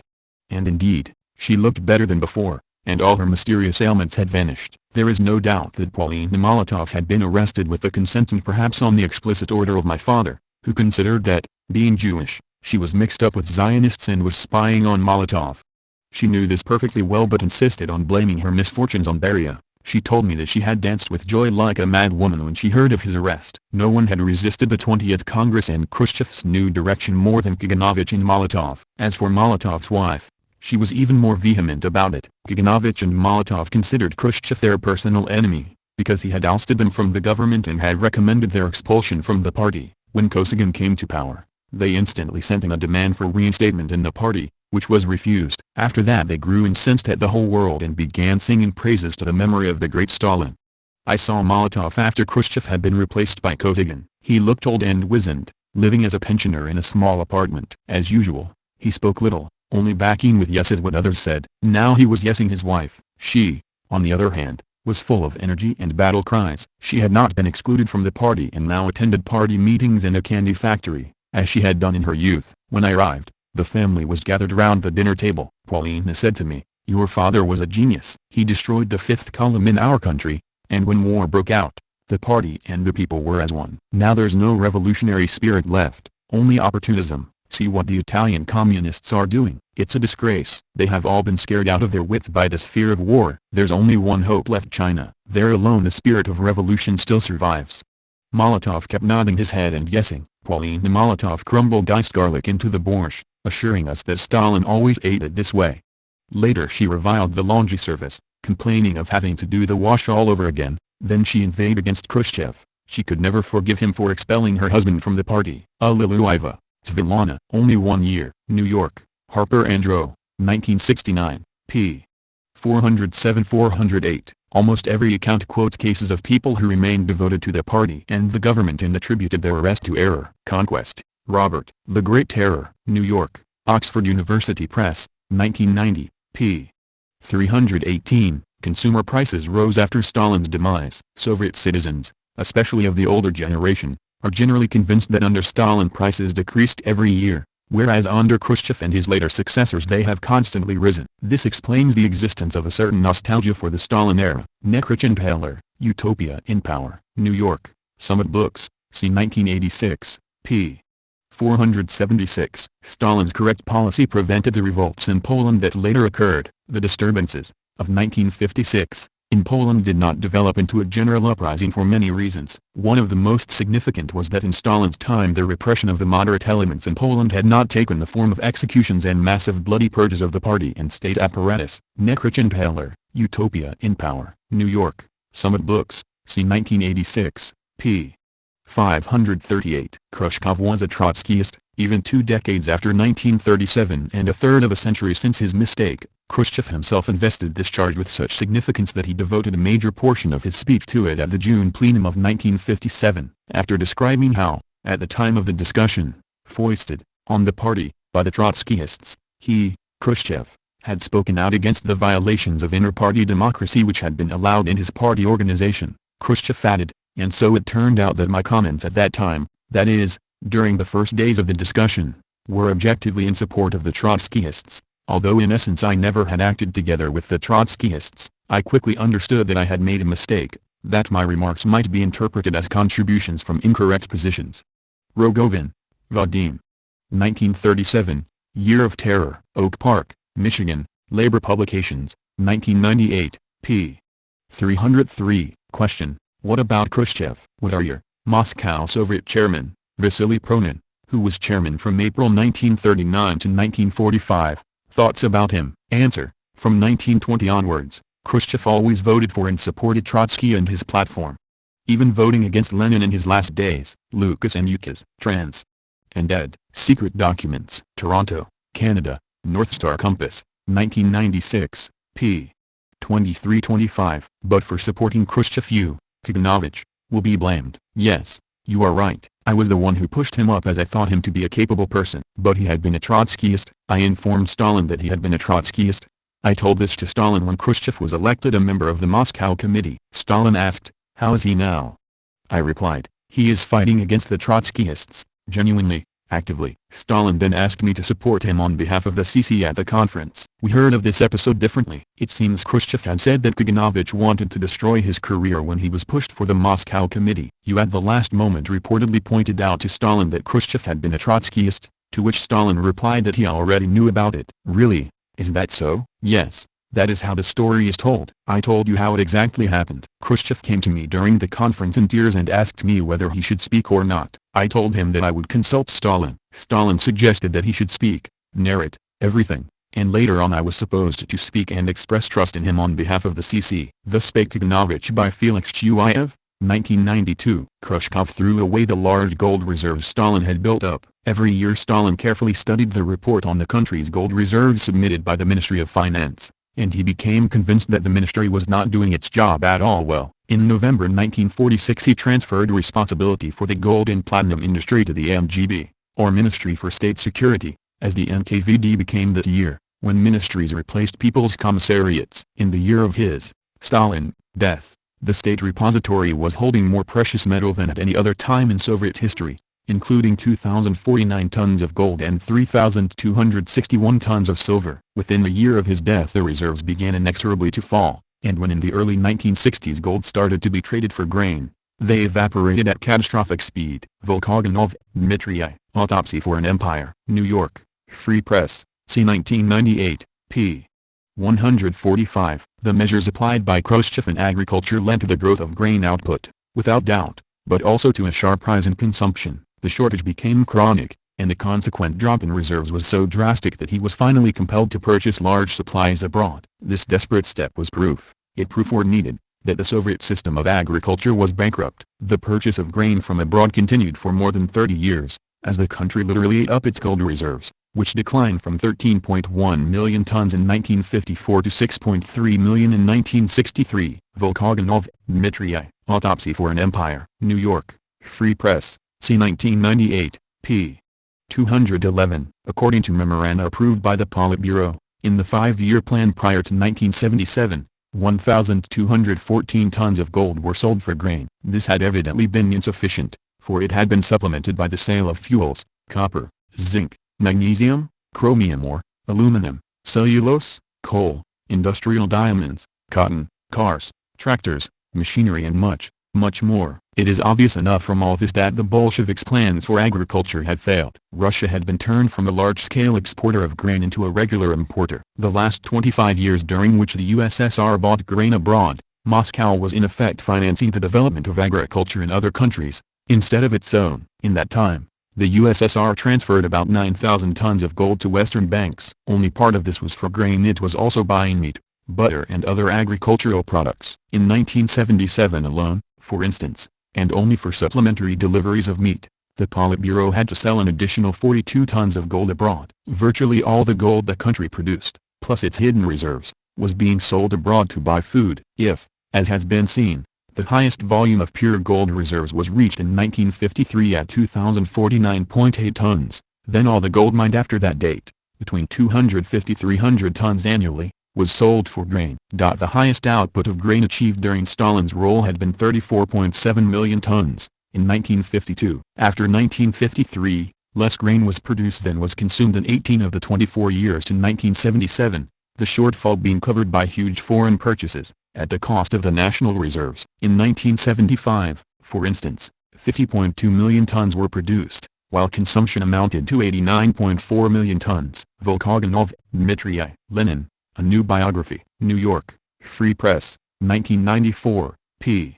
339–340. Toleration of troublemakers caused the Hungarian revolt. He, Andropov, had learned his Hungarian lesson, and knew that those events had begun with the toleration of troublemakers. Volkogonov, Dmitry I. Autopsy for an Empire. New York, Free Press, c. 1998, p.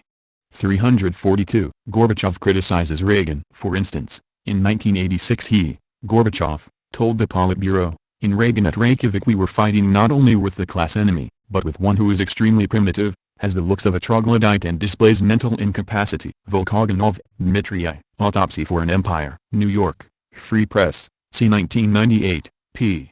449. Gorbachev stabs Najibullah in the back. There were times when Gorbachev had the ability to issue a firm yes or number. In March 1989, when Soviet troops had been withdrawn from Afghanistan, Shevardnadze, yielding to Najibullah's persuasion, suddenly raised the defense of the tottering regime in Kabul as an issue. The question was whether to carry out bombing missions from Soviet territory against Mujahideen in the vicinity of Jalalabad. The Defense Ministry, in the person of Marshal Yezhov, gave its support to the Foreign Ministry only reluctantly. At this point Gorbachev exploded. No other reply to Najibullah, except an absolute refusal to do these bombing raids. He ordered the appropriate telegram to be sent to Kabul at once. Volkogonov, Dmitry I. Autopsy for an Empire. New York, Free Press, c. 1998, p.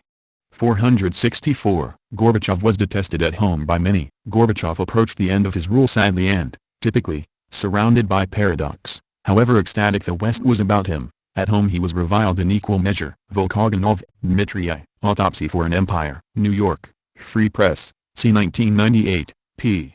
489. In his memoirs, Lukyanov, who as chairman of the USSR Supreme Soviet in 1991 had been one of the initiators of the coup, and who had known Gorbachev since their student days together in Moscow, writes that he found the phenomenon of Gorbachev's authority understandable. The policy of concession and compromise, which led to the destruction of the Warsaw Pact, suited the West very well. As for Gorbachev's personal characteristics, his pernicious tendency to resolve everything, even matters of principle, by compromise, improvisation and vacillation, under the influence of circumstances and his personal advisor, became a sort of curse hanging over him. He had a blithe belief that everything would somehow be all right and was permanently lagging behind events. He was certain that every presidential word would be effective of itself and he lacked the ability to listen to the opinion of others. He was astonishingly unwilling to defend people from his own team and had a tendency to quickly get rid of anyone who had fulfilled his task and ceased to be useful to him.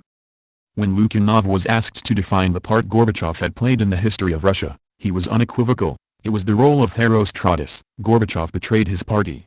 Alexander Agentov, who had been an assistant of Gorbachev's and was replaced by Cherniev, echoed some of Lukyanov's thoughts. Unfortunately, Gorbachev suffers from a very serious shortcoming in the leader. He is totally unable to listen, or rather unable to listen to his interlocutor, but is wholly absorbed by what he says himself. I left Gorbachev and took my pension because he had no need of advice.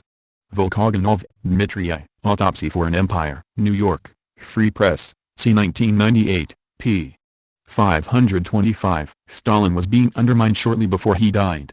In order to make it much harder to get into the Politburo by opportunists, just looking to their personal pocketbooks, he proposed a cut in pay for all members of the government. The members of the Politburo were dismayed, but what could they do? They started to make plans against Stalin more and more by taking into their own hands practically all of the functions of the government apparatus. Who were these people in actual fact? Beria, Malenkov, Khrushchev, Kaganovich, Bulganin. When they managed to put aside Stalin and his role in government in actual practice, they started their plan in earnest. His personal bodyguards and trusted friends that were with Stalin for scores of years like Poskrebyshev and Vlasic were forced out of the Kremlin shortly after Stalin's death. Rybin, Alexei. Next to Stalin. Notes of a Bodyguard. Toronto, North Star Compass Journal, 1996, p.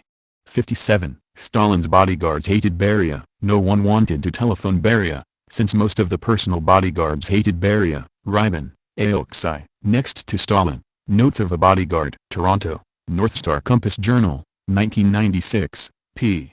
61. If before, Menzingsky, Yagoda, or Yezhov did not meddle in the affairs of Stalin's bodyguards, Beria tried through all means to compromise the loyal guards of Stalin such as Vlasic and Rumyantsev. But we stood our ground and managed not to have Beria replace us with his Georgian henchmen. This is due to Stalin's suspicions of Beria, and I remember once the following outburst by Stalin against Beria: "I myself will take care of things, I do not need your help." Beria always worked undercover and tried to dislodge workers loyal to Stalin. All of us knew what Beria was up to and hated him for it. He was a double-dealing conniver. Rybin, Alexei. Next to Stalin. Notes of a Bodyguard. Toronto, North Star Compass Journal, 1996, p.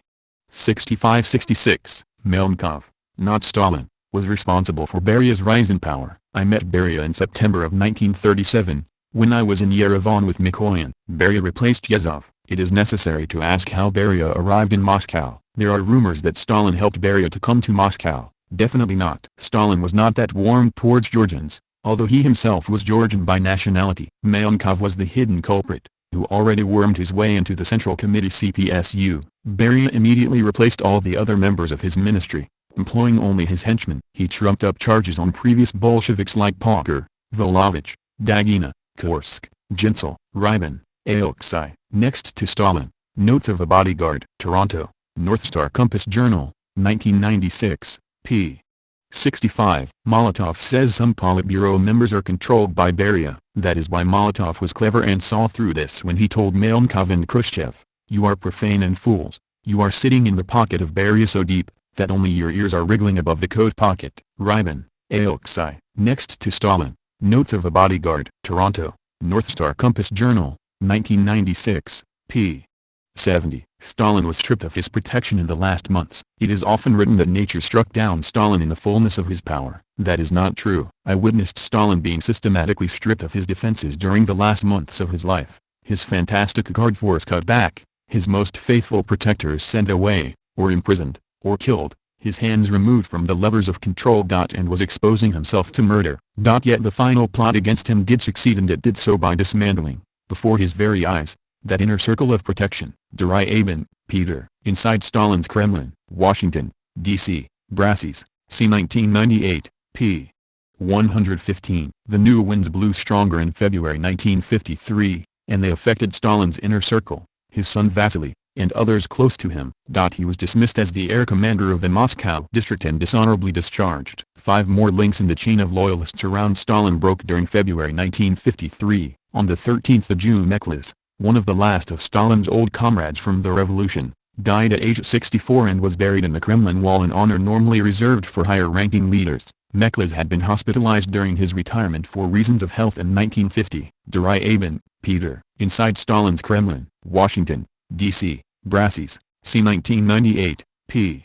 117. Beria's foe and Stalin's favorite general, Armed Forces Chief of Staff Colonel General Shmenko, also lost his job in February. The Politburo took this action at the insistence of Beria, after consultation with former Defense Minister Bulganin. Only later did Stalin learn of it. In addition, the Politburo fired Minister of Public Health Dr. Smirnov, who had been serving simultaneously as Stalin's personal physician. Lieutenant Gen. Sprytanov and Major General Kozinkin had been Commandant and Deputy Commandant, respectively, of the Kremlin Commandatura since 1939. Of the two, General Kozinkin was on more intimate terms with Stalin. He spent less time supervising Commandatura subordinates than standing at Stalin's elbow and fulfilling his requests for personal services. The obituary for Kozinkin said that he died unexpectedly of a heart attack, in the line of duty, on February 17. Footnote: on the day of Kozinkin's death, the ambassador of India met with Stalin in the Kremlin. According to accounts that later appeared in the West, Stalin is reported to have doodled pictures of wolves during the interview. Seemingly apropos of nothing,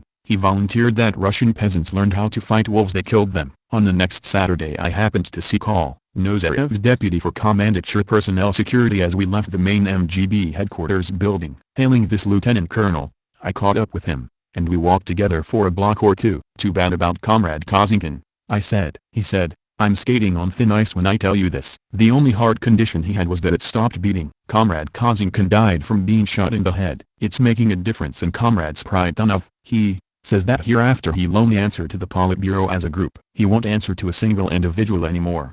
Footnote: Beria put Sprytanov under house arrest in March 1953. Although Sprytanov was permitted to retire from the MGB that summer for reasons of health, he lived into the 1970s. Dryabin, Peter. Inside Stalin's Kremlin, Washington, D.C., Brassies, c. 1998, p.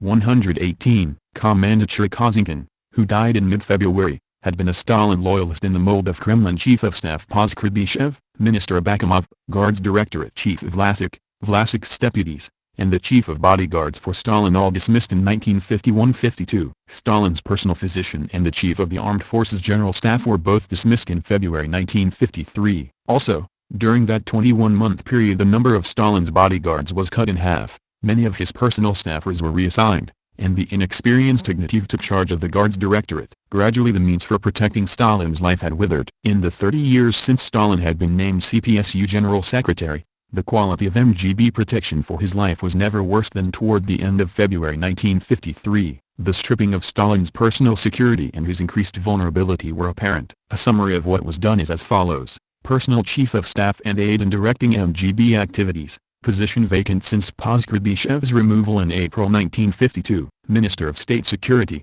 The inexperienced Ignatiev since April 1952. Chief of the Guards Directorate. None since April 1952. Personal bodyguards, reduced by half in mid-1952. Chief of Personal Bodyguards, replaced in mid-1952 by a colonel lacking command experience in this specialty. Personal chauffeurs and bodyguards, also replaced in mid-1952. Personal servants at the Dacha and Kuncevo, cut back in mid-1952. Chief of Physical Security at the Kremlin office and unofficial doorman, none since February 1953. Minister of Public Health and Stalin's personal physician, dismissed in February 1953. Miscellaneous physical security units around Moscow, reduced in size and dispersed to other organizations in mid-1952. Dryabin, Peter. Inside Stalin's Kremlin, Washington, D.C., Brasses, c. 1998, p.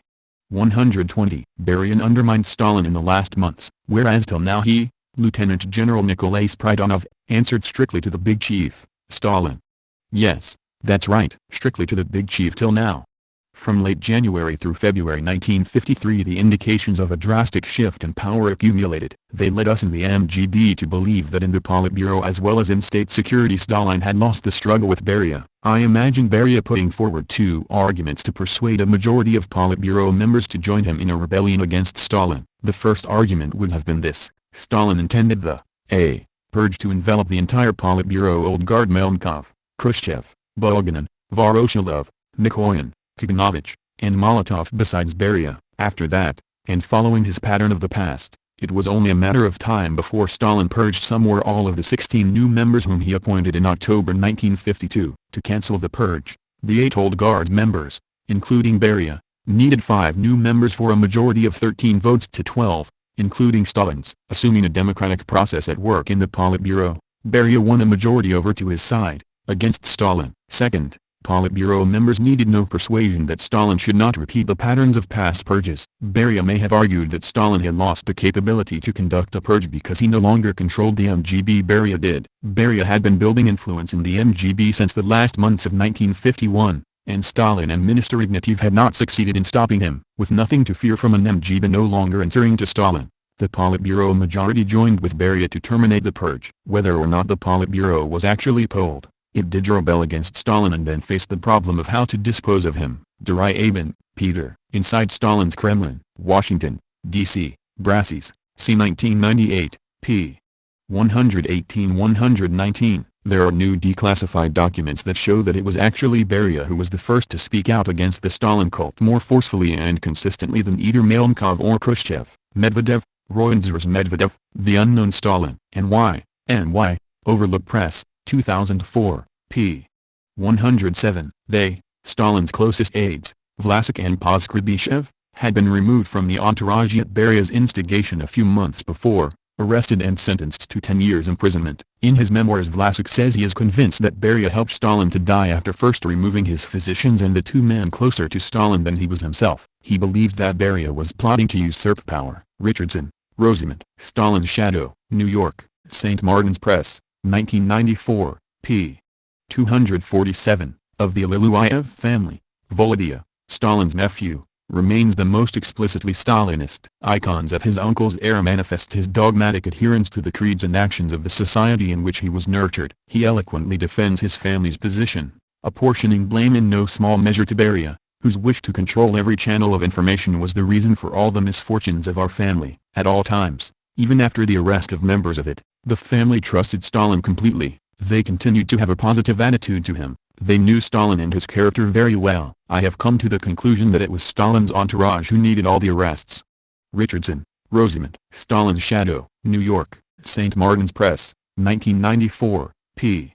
273. Nearly all Stalin's 1952 Politburo appointees are removed. In the revised party lineup, 14 of Stalin's 16 recent appointees to the Politburo were left out. The 8 Old Guard members who stayed on: Beria, Melnikov, Khrushchev, Bulganin, Voroshilov, Molotov, Mikoyan, and Kaganovich made a solid majority. Dryabin, Peter. Inside Stalin's Kremlin, Washington, D.C., Brasses, c. 1998, p.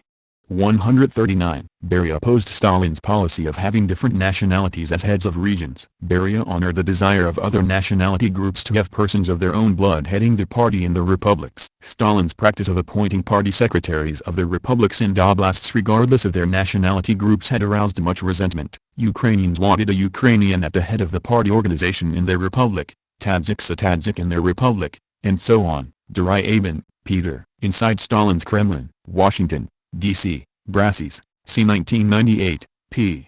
147. After Stalin's death, Beria starts removing Stalin's allies from positions. At the same time, a purge was underway in Georgia. 8 of the 11 members of the Georgian Politburo were arrested, as were others whom Stalin had appointed to replace Beriates during the Mingrelian affair of 1951–52. It was yet another swing of the pendulum between the two natives of the republic, Stalin and Beria, who had risen to power in Moscow. In April, the Georgian party newspaper reported a speech calling Beria Georgia's best son, the outstanding leader of the great Soviet state.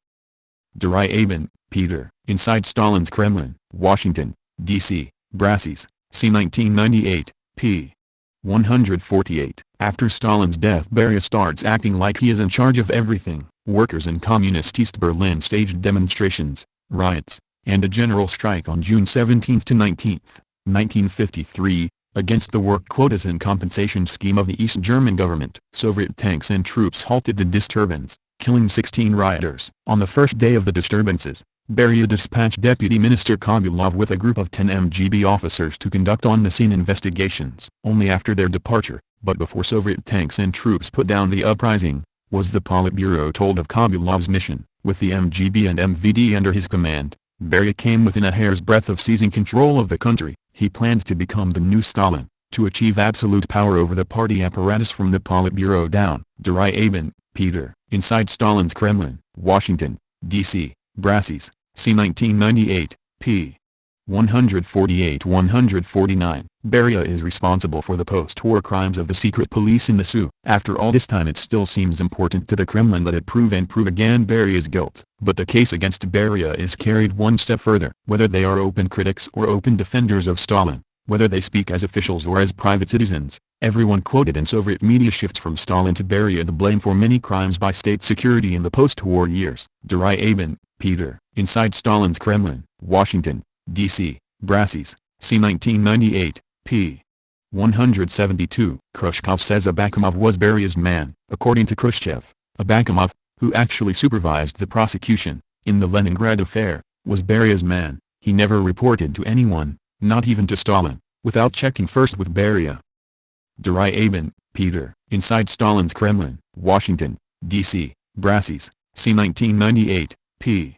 181. Khrushchev hated Stalin because Stalin would not intervene to save his son. From the military archives of the NKVD-KGB and the Military Historical Journal, 1989, by the editor, much has been written about Leonid Khrushchev, son of Nikita Khrushchev, and how he met his death. Or was he captured by the German army? Was he shot down, since he was an officer in the Soviet Air Force, a fighter pilot? There is a persistent theme by historians that point to Khrushchev's attack on Stalin in his infamous cult of the individual speech at the 20th Congress of the CPSU, only because he could not forgive Stalin for not saving his son's life when he was sentenced by a Soviet military tribunal. I talked to Ivan Kuzovkov, commander of the unit of fighters where Leonid Khrushchev was a fighter pilot. Kuzovkov was a major general of the Soviet Air Force, and here is what he stated. General Kuzovkov said that the son of Nikita Khrushchev, Leonid, was shot down by German artillery and became a prisoner of war. Having found this out, Nikita Khrushchev immediately asked Stalin to rescue his son from the POW camp. Stalin agreed to the exchange of prisoners.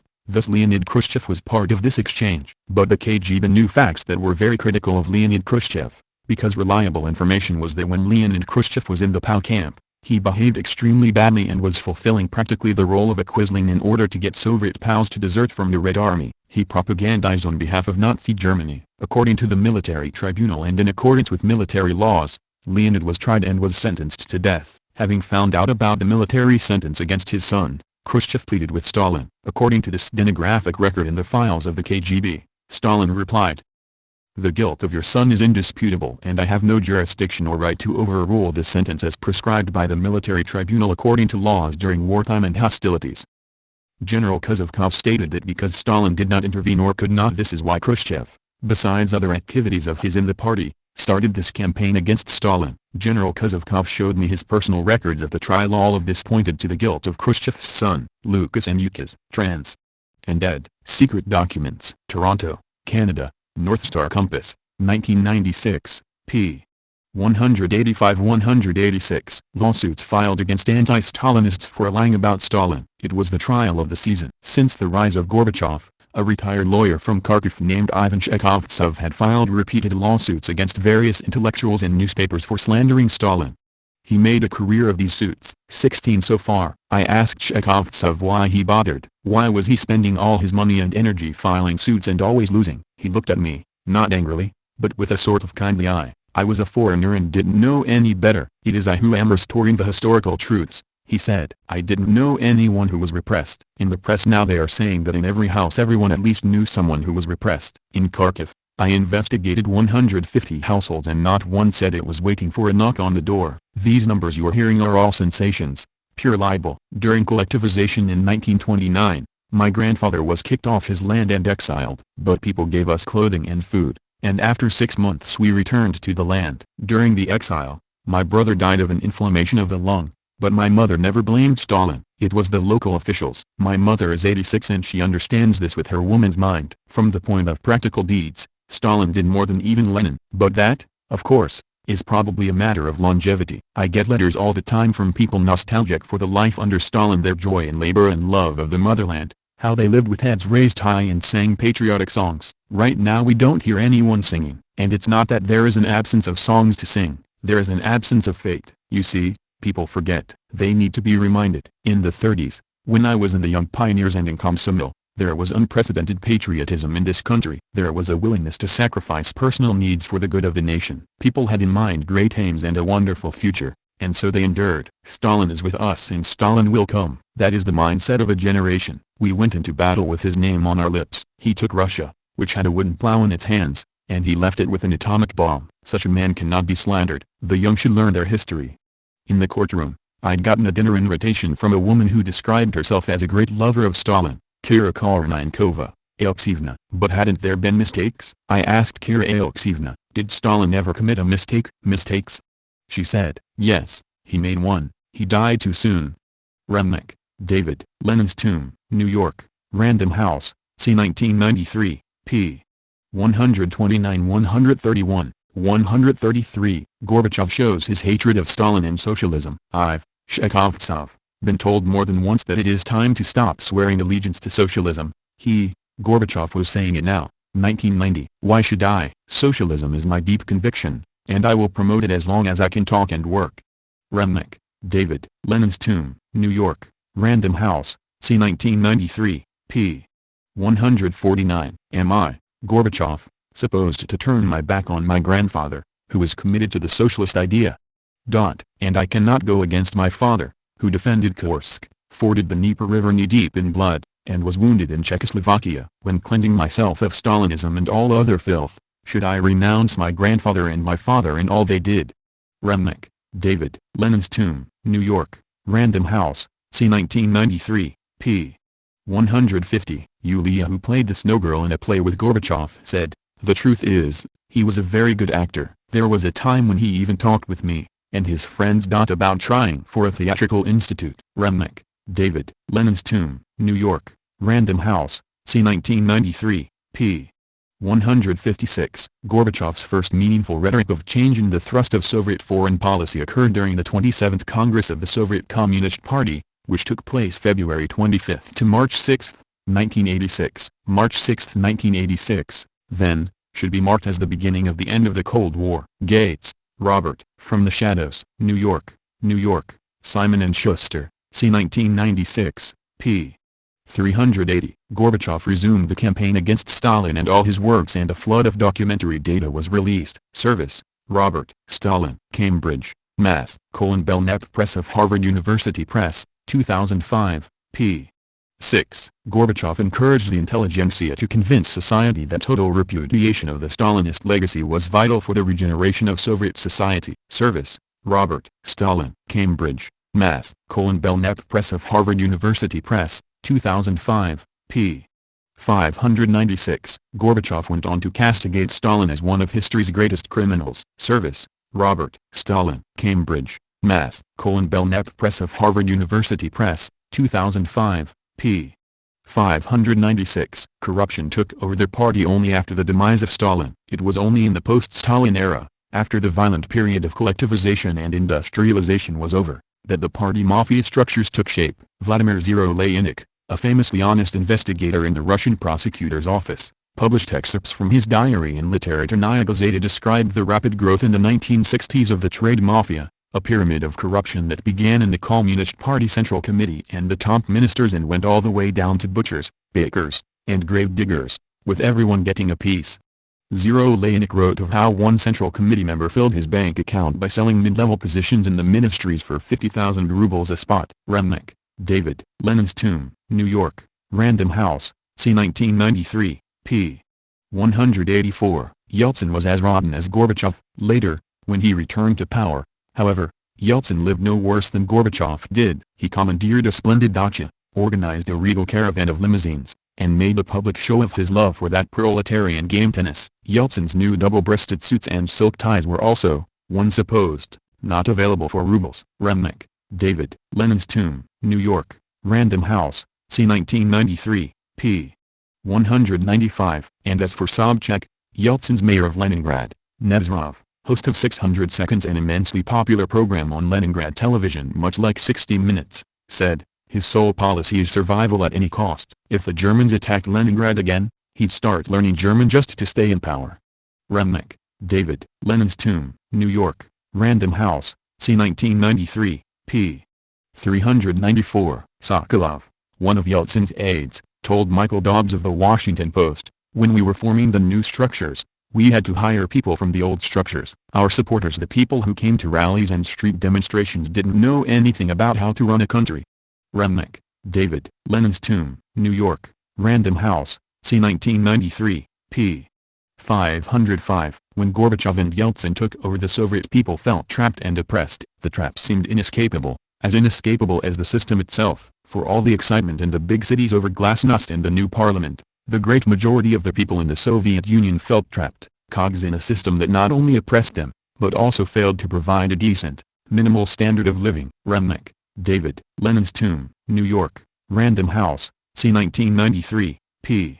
215. Gorbachev was a rotten bourgeois agent. Yeltsin's memoir, Against the Grain, became an underground bestseller precisely because it hacked away at the mystery. He revealed what the mighty talked about in private, their petty greed, their weakness. He described for all Gorbachev's taste for luxury, his marble bathrooms and swimming pools. Remnick, David. Lenin's Tomb, New York, Random House, c. 1993, p. 443. Gorbachev was resting in splendor. When he came to power in 1985, he built himself a magnificent place to rest, a compound in the Crimean town of Foros that cost the Soviet government an estimated $20 million. He and his family lived in the main house, a 3-story structure with a central hall done up in marble and gilt. It was the sort of opulence you see sometimes when a sheep moves into Beverly Hills. There was a hotel for the staff and security guards, a guest house for 30 people, fruit trees, an olive grove, an indoor swimming pool, a movie theater, an elaborate security system, and an escalator to the Black Sea. Remnick, David. Lenin's Tomb, New York, Random House, c. 1993, p. 453. In the spring of 1992, Gorbachev toured the United States in the Forbes corporate jet, the capitalist tool. He saw nothing odd or ironic in this. Remnick, David. Lenin's Tomb, New York, Random House, c. 1993, p. 501. The CIA had been enthusiastic about Gorbachev since he emerged as Andropov's protege early in 1983. We knew a lot about him. Years later, some of his rightist, Marxist, opponents would allege that he and his buddy Yakovlev had been CIA agents. They weren't, and it's a good thing. We could not possibly have guided him to engineer so successfully the destruction of the Soviet Empire. Gates, Robert. From the Shadows, New York, Simon & Schuster, c. 1996, p.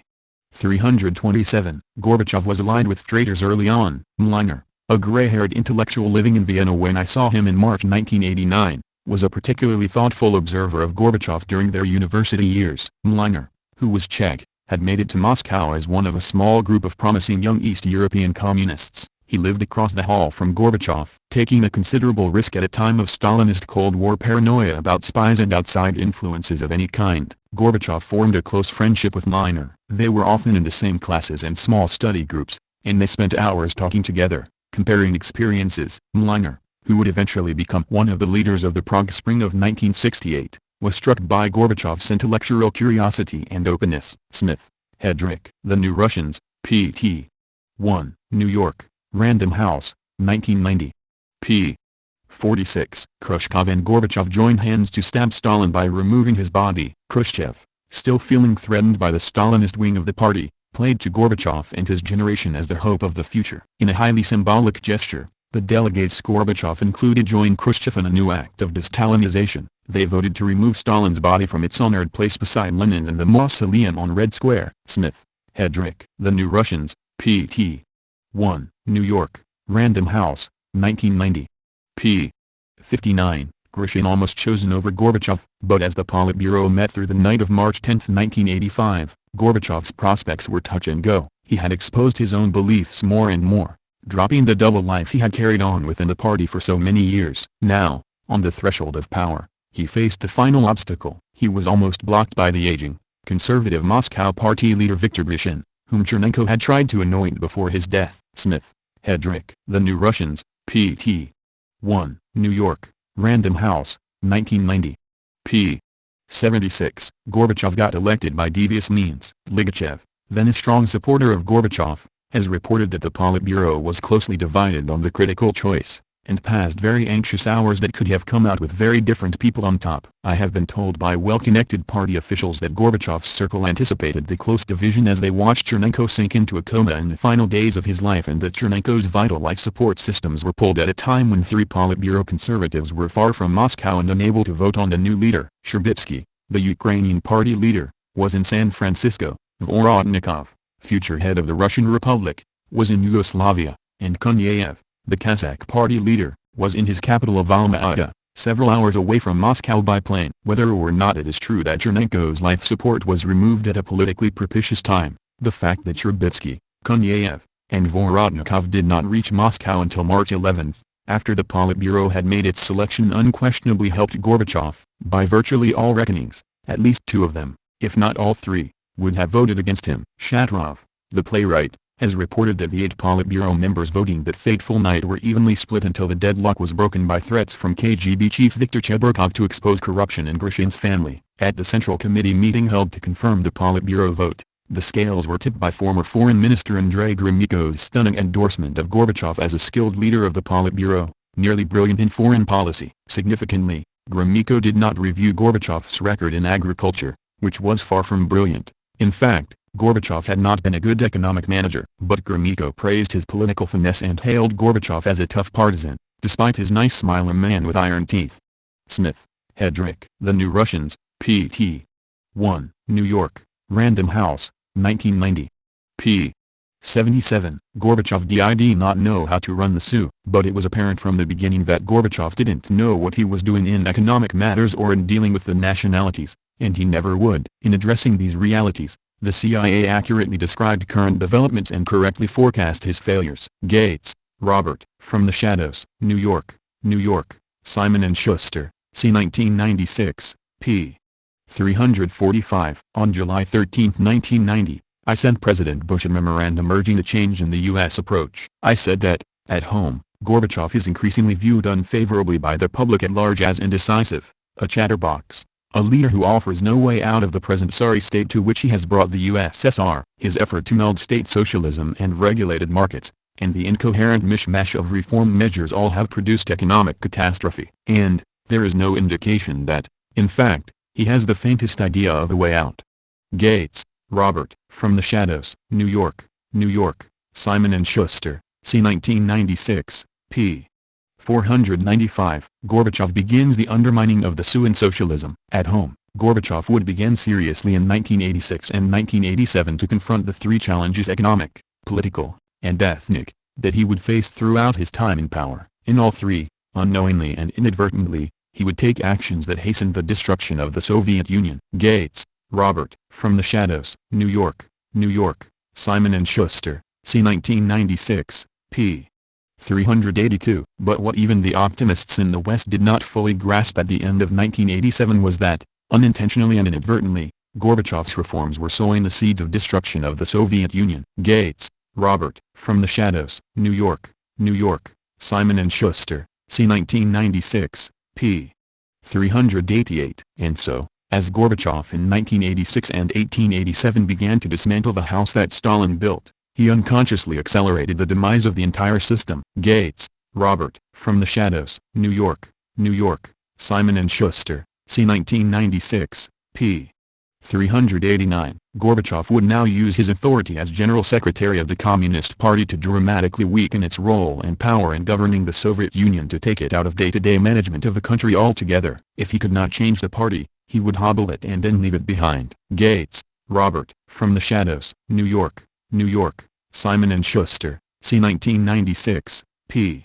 438. As Henry Kissinger would observe about Gorbachev's course during an agency briefing in the fall of 1989, if you were setting out to destroy the Soviet Union, would you do it any differently? Gates, Robert, From the Shadows, New York, New York, Simon & Schuster, c. 1996, p. 448. However severe the hardship of the peoples of the former Soviet Union today, they owe Gorbachev a great debt, for he destroyed the Soviet state. Gates, Robert, From the Shadows, New York, New York, Simon & Schuster, c. 1996, p.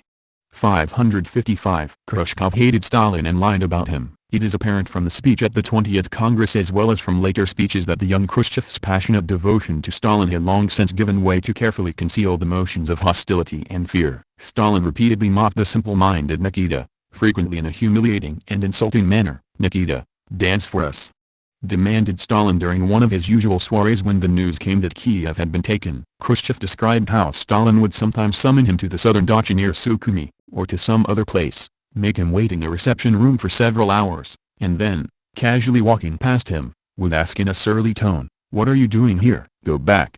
Evidently this long-suppressed hatred of Stalin erupted at the first opportunity, when Khrushchev found himself at the summit of power. Medvedev, Roy, On Stalin and Stalinism, New York, Oxford University Press, 1979, p.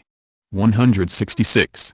For Khrushchev, personal bitterness and indignation were certainly a part of the motivation for his speech at the 20th Congress. Medvedev, Roy, On Stalin and Stalinism, New York, Oxford University Press, 1979, p. 168. No records kept of Presidium meetings in 1953, but I saw no way whatsoever of checking the stories against actual events. No record of proceedings at meetings of the Bureau of the Presidium were kept at that time. In 1953, Radzinski, Edward, Stalin, New York, Doubleday, c. 1996, p. 563. The final sellout occurred in 1986 when Gorbachev invited Sakharov. By the end of 1986, the General Secretary telephoned the exiled academician Sakharov, offering him full freedom. In the context of Soviet reality, this was a clarion call for an end to the repression of dissidents and a harbinger of the coming campaign for democratization, not democracy, in the Soviet Union. And the main victim of his campaign was to be Stalin. Adam, Stalin, the man in his era. New York, Viking Press, 1973, p. 12. Khrushchev and Brezhnev did not know Marxist ideology. Let us be fair, neither Khrushchev nor Brezhnev ever learned enough Marxism to be able to write it. Adam, Stalin, the man in his era. New York, Viking Press, 1973, p. 463. Khrushchev was a liar. Footnote, Mandelstam, who had it, Stalin's alleged belief that an actor was a disguised traitor, from Ehrenberg, who in turn claims to have gotten it from Khrushchev. The last two, it is fair to add, were not above telling fibs. Adam, Stalin, the man in his era. New York, Viking Press, 1973, p. 673. Only incompetent figures came to power in the SU after Stalin. After Stalin, increasingly incompetent figures came to power in the Soviet Union, sometimes entirely by chance. Although the economic and military strength of the USSR continued to grow, it was largely inertia that preserved political unity, based on the strength of the early foundations. Not a single ruler of the USSR after Stalin's death contributed anything of substance to these foundations. Right on. Medvedev, Roynders Medvedev, The Unknown Stalin, N.Y., Overlook Press, 2004, p. 8. Without Stalin and his rule, the USSR would have remained a brittle state with a fading grip on its society. Service, Robert Stalin. Cambridge, Mass. Belknap Press of Harvard University Press, 2005, p. 601. All that we see today, all of this mess, has nothing to do with the revolution, declared Volodya. The crux of the matter is that we have abandoned those initial principles on which the revolution was based. And it was Khrushchev who started this abandonment. Brezhnev continued the process, and it was put to an end by Gorbachev. Now we are reaping the mess of it. Richardson, Rosamond. Stalin's Shadow, New York, St. Martin's Press, 1994, p. 287. No one was qualified to take over from Stalin. No party congresses were held in the immediate post-war years, and plenums of the Central Committee took place only rarely. All routine business was mainly dealt with by the government. Therefore it was the prospective head of government rather than party leader who was regarded to be the potential successor. There were virtually no appropriate candidates for the party leadership. The position demanded a person who was educated, well-versed in Marxism and ideologically adept. It could not be someone who was merely an experienced apparatchik, and there was no such person to be found among Stalin's Politburo colleagues. Medvedev, Royenders Medvedev, The Unknown Stalin, N.Y., Overlook Press, 2004, p.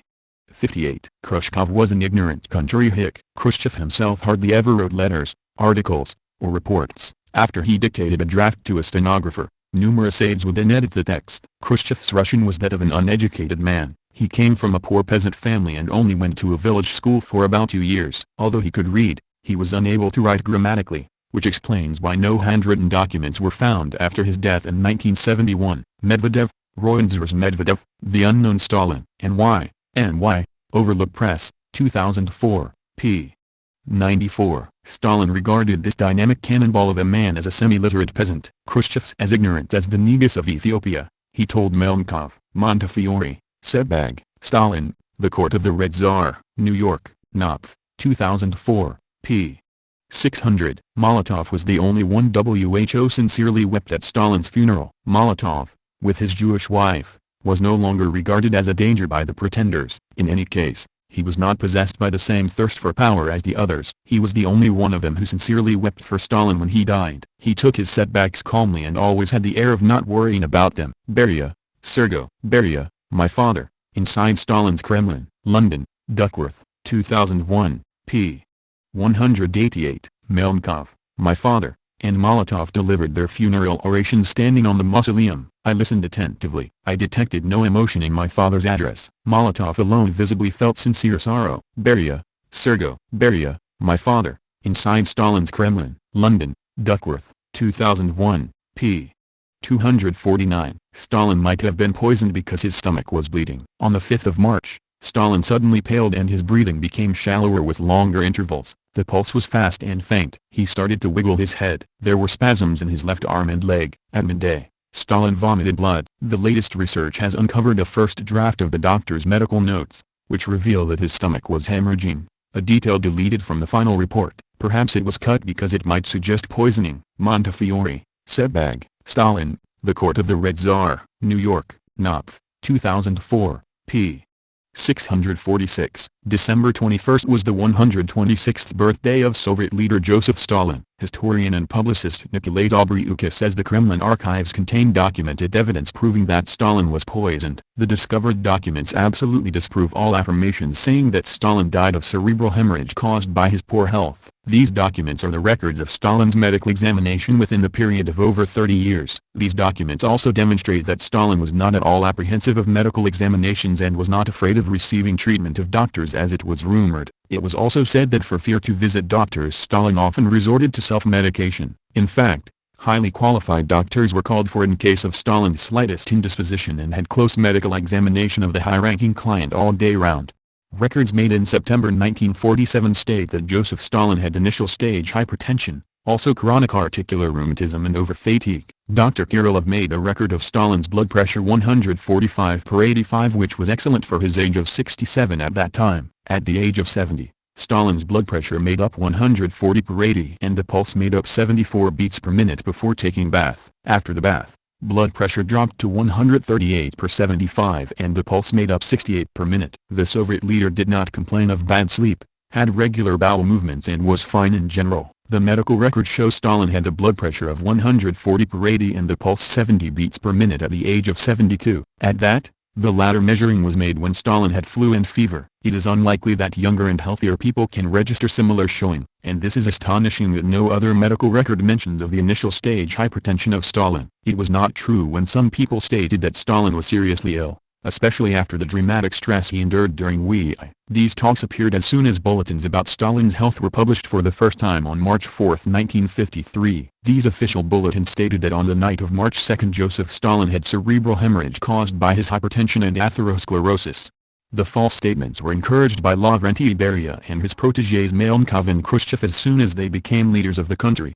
The discovered documents reveal that the Soviet leader got poisoned within February 28, March 1, 1953, between the Saturday night and Monday, the period when majority of doctors cannot be reached for because of their day off. That was done on purpose to give the poison enough time to take effect. But it is not also ruled out that conspirators first immediately poisoned Stalin and only after that his double fell victim of the poison as well. In fact, Beria did not expect the poisoning would be so protracted, and that is why he felt incredibly nervous. On March 4, newspapers controlled by Beria reported that Stalin had cerebral hemorrhage staying in his Moscow apartment on the night of March 2, which was not true because Stalin died at the out-of-town residence. Why did Beria need to report the leader died in his Moscow apartment? Probably he spread misinformation to use Stalin's look-alike. Maybe Stalin died immediately after poisoning staying in the out-of-town residence and his double fell ill in an instant in the Kremlin, and then on the night of March 2 was moved to the out-of-town residence to substitute the already dead lord. In a word, Beria's plan turned out to be not quite smooth. To be on the safe side, when it was publicly announced Stalin was dead, Beria still arrested the head of a laboratory making poisons for secret killings. Many people knew that Beria was going to wage war against Stalin. His son Sergo said that father highly likely schemed something against Stalin with the help of his supporters in law enforcement structures and with his own intelligence structure that was not controlled by any of the governmental structures. Stalin's bodyguards say that the leader got poisoned immediately after he drank mineral water. Indeed, Stalin was found dead lying near a table on which a bottle with mineral water and a glass stood. The poison took effect instantaneously. Some sources state that Stalin fell down dead and others insist he fell down unconscious. Study of the archives revealed that on November 8, 1953, the Kremlin Sanitary Department wanted to hand medicaments and 3 empty mineral water bottles over to the Stalin Museum, but for some reason, the department handed just 2 empty bottles to the museum on November 9. What is the secret of the third lost bottle? The journal kept by doctors treating Stalin brings to nothing the memoirs and researches of Stalin's last illness and death. As seen from the records in the journal, the doctors obviously understood that Stalin was poisoned. This is proved by prescriptions they made: ice application to the head, sweet tea with lemon, catharsis with sulfur acid, magnesia, and so on. When doctors examined Stalin at 7 a.m. March 2, they found the patient lying on his back on a sofa with the head turned to the left and the eyes closed. The hyperemia of face was moderate, the breathing was not upset, the pulse made up 78 beats per minute, the heart sounds were rather muffled, the blood pressure made up 190/110, the stomach was soft and the liver protruded 3 to 4 centimeters from under the rib edge. Stalin was unconscious. His condition was grave. Dr. Lukamsky discovered that Stalin's right arm and leg were paralyzed. From time to time his left leg and arm moved a little. The medical records suggest that doctors did their best to treat the leader for poisoning and for its consequences, blood supply disturbance and insult, at the same time, but none of them pronounced that was poisoning. It was on March 3 when Stalin's doctors registered the condition of the patient grew even worse and heart activity got weaker. Next day, March 4, the condition of the patient grew extremely grave because of frequent respiratory standstills. Suddenly, the skin on the face, legs and arms became blue, which is quite typical of poisoning with some poisons. When a human organism is poisoned with aniline, nitrobenzene and others, hemoglobin turns into methemoglobin having dark color. It is not ruled out that Stalin was poisoned with a mixture of different poisons. On the night of March 5, doctors got results of Stalin's blood and urine tests which indicated the patient suffered from poisoning. But the doctors were afraid to tell Beria about poisoning as they feared he would blame any of them for the poisoning. Stalin's liver was still enlarged, another factor typical of poisoning. Early in the morning March 5, Stalin had bloody vomit, as a result of which the pulse declined and the blood pressure dropped. The doctors were at a loss how to explain what was happening to the patient. All day long Stalin had bloody vomit and was in collapse several times. In the evening on March 5, Stalin was wet through with perspiration, the pulse was thready and cyanosis intensified. The doctors gave the patient carbagine several times but the condition did not improve. At 9:40 p.m. Stalin had artificial ventilation but in vain. His death was registered at 9:50 p.m. Many of documented evidence left by doctors, including pre-mortem examination of Stalin, disagree with recollections of other eyewitnesses. For instance, Stalin's daughter Svetlana said she could not recognize the father as his illness changed him beyond recognition. Was it possible that Beria's people substituted Stalin with his double and even his relatives could not recognize him? One of the documents pertaining to Stalin's death discovered in the Kremlin archive seems to be particularly mysterious. The document says that Nurse Moiseva gave Stalin an injection of calcium gluconate at 8:45 p.m. Never before that over the whole period of illness was Stalin given such an injection. At 9:48 p.m., the nurse affixed her signature to a document revealing she gave Stalin an injection of 20% camphor oil. Finally, the woman made an injection of adrenaline to Stalin for the first time over the whole course of treatment and made an official record of the fact. Soon after that the Soviet leader died. This coincidence probably gave rise to rumors that a Jewish woman trained by Beria dispatched Stalin to the next world by giving him a special injection. When contemporary doctors studied medical records of Stalin's illness and last hours of life, they stated adrenaline injections were forbidden for patients registering the same symptoms that Stalin had. But it is a fact that soon after Stalin's brothers-in-arms distributed authority at a special plenary session in the Kremlin, they came to the out-of-town residence where Stalin was still staying alive and gave him the fatal injection. Dobryuka, Nikolai, historian and publicist. Secret documents reveal Stalin was poisoned. Pravda, December 29, 2005. Neither Khrushchev and Svetlana wishes to argue that Stalin was murdered, yet the impact of their memoirs, along with the falsity of the official bulletin, suggests that the suspicion is reasonable. McNeil, Robert, Stalin, Man and Ruler. New York, New York University Press, 1988, p.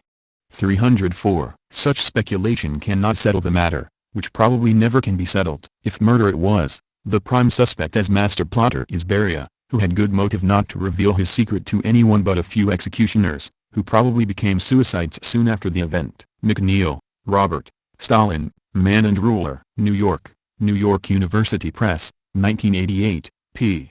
307. Evidence as to how Stalin died. The veracity of Khrushchev's account is further undermined by the fact that a standing order existed in the Kremlin Guard that if any Kremlin official showed signs of illness, doctors were to be called immediately by the guards themselves. There was no need to go through Melnikov, Beria, or Khrushchev to obtain medical assistance for Stalin. Either the guards had been instructed to deviate from the standing order by members of the Politburo, or their call for help was countermanded. In either case, complicity at the highest level of Soviet government appears to have ensured that Stalin would die. Naumov and Brent. Stalin's Last Crime. New York, HarperCollins, c. 2003, p.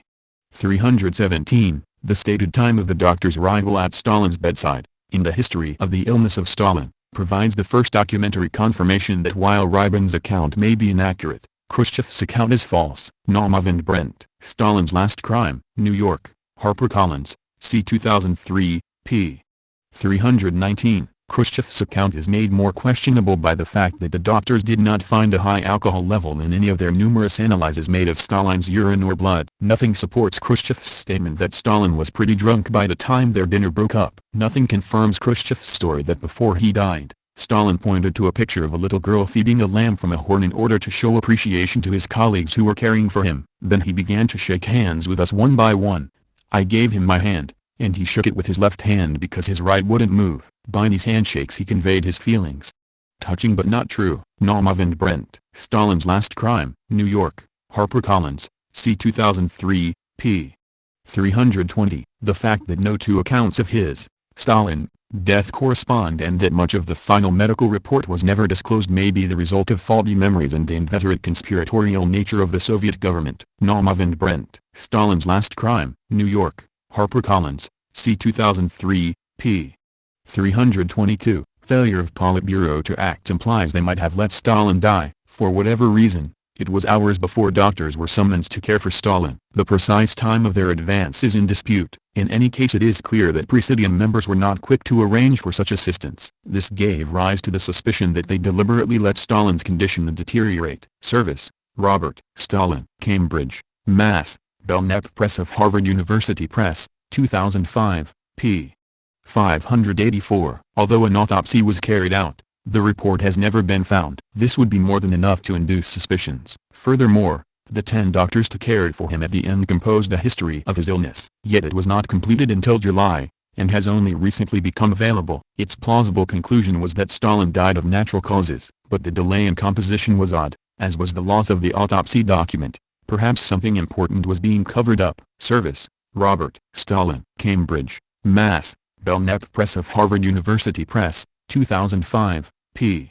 587. After Stalin died, his writings were either destroyed or given to libraries. Sanctioned by the Party Central Committee on March 5, 1953, they, his successors, commandeered his book collection and distributed most of it anonymously to various public libraries. Only a few hundred books were left with the Institute of Marxism-Leninism. Many of his letters and telegrams were incinerated and most drafts of his articles and books disappeared. The last edition of his collected works was suspended incomplete. Service, Robert. Stalin. Cambridge, Mass. Belknap Press of Harvard University Press, 2005, p. 592. Khrushchev undermined the Politburo and usurped power. It is ironical in view of the presentation of Khrushchev internationally as a votary of democracy and collective leadership that on issue after issue he flouted the norms of democratic party functioning. It was this which persuaded the majority of the party Presidium to seek the removal of Khrushchev from the party leadership in June 1957. This elucidates the hitherto puzzling fact that Khrushchev incurred the ire of both the left wing of the leadership of the party Presidium, Molotov and Kaganovich, who were holding back the process of liberalization, as well as the prominent rightists such as Malenkov who, in the company of Beria and Khrushchev, had embarked on the thaw immediately after the death of Stalin. The Presidium meeting discussed the question of Khrushchev under the chairmanship of Boganin for 4 days. Unbeknown to the Presidium, the highest organ of the CPSU, Khrushchev surreptitiously called members of the Party Central Committee to Moscow. It is apparent that a virtual coup d'état involving the military and state security organs had taken place against the Presidium of the CPSU. Comrade Mao publicly praised and supported Khrushchev. In fact, he approved the condemnation of the anti-party group of Molotov, etc., and advocated complete unity with the Khrushchev group. The communiqué issued after the plenum of the Central Committee of the PLA of 4th of July, 1957, stated that, after hearing the report of Hoxha on the resolution of the Central Committee CPSU of June 29, 1957 on the anti-party group, the plenum unanimously denounced the anti-party and factional activity of this group. It was the speech of Hoxha at the 1960 meeting of the Communist parties in Moscow, which confronted Soviet revisionism directly for the first time. Kaganovich says, the functioning of the party should have improved after the 20th Congress, but unfortunately this did not happen. For some time now Khrushchev had become quite active on the issues of foreign policy. This was very good. I had myself advised him since Lenin's time not even a single question on foreign policy was decided without the Politburo, and Stalin would always submit all the issues regarding foreign policy to the Politburo, and would deal with them himself. Therefore he, Khrushchev, as the first secretary of the Central Committee had to follow the rule. In the beginning Khrushchev also adhered to this arrangement, but later started to act willfully. Demonstrating that he had mastered the techniques, as an unsurpassed expert of diplomacy, Khrushchev began to insert his modifications in almost all the work of the Ministry of Foreign Affairs or simply reject it, especially after Molotov was removed from the post of the Minister for Foreign Affairs. There was one question on which the Presidium did not support Molotov. It was the question regarding Yugoslavia. Molotov was holding back re-establishment of relations with Yugoslavia, including along government lines. The Presidium of the CC took the decision to re-establish state relations with existing differences on party and ideological lines. Khrushchev, violating the directives of the CC, actually went much further than the party line. In general Khrushchev went berserk and started to give interviews to foreigners without any preliminary understanding with the Presidium, that is, in violation of the established arrangement. Suddenly, the Presidium comes to know that Khrushchev has spoken on television on foreign affairs without having mentioned anything to anyone prior to it. This was a serious violation of all fundamental norms of supervision of foreign affairs by the party. The Politburo had never given such a privilege to speak in public without its prior scrutiny even to highly erudite diplomats, and here we knew the incompetence, the elegance of his art of oratory, and we were concerned that he may swerve astray. The majority of the members of the Presidium of the CC, who for some time showed tolerance in the name of the unity of the party and the CC, in the end understood that it is impossible to further tolerate such political mistakes in this kind of functioning of their leadership, that Khrushchev is incompetent and is hardly suitable for the role of the first secretary of the CC, that sooner or later the party and the CC would be forced to dismiss him. Therefore, the sooner, the better. And then in one of the meetings of the Presidium in the second half of June 1957 the dissatisfaction of the members of the Presidium of the CC exploded into the open.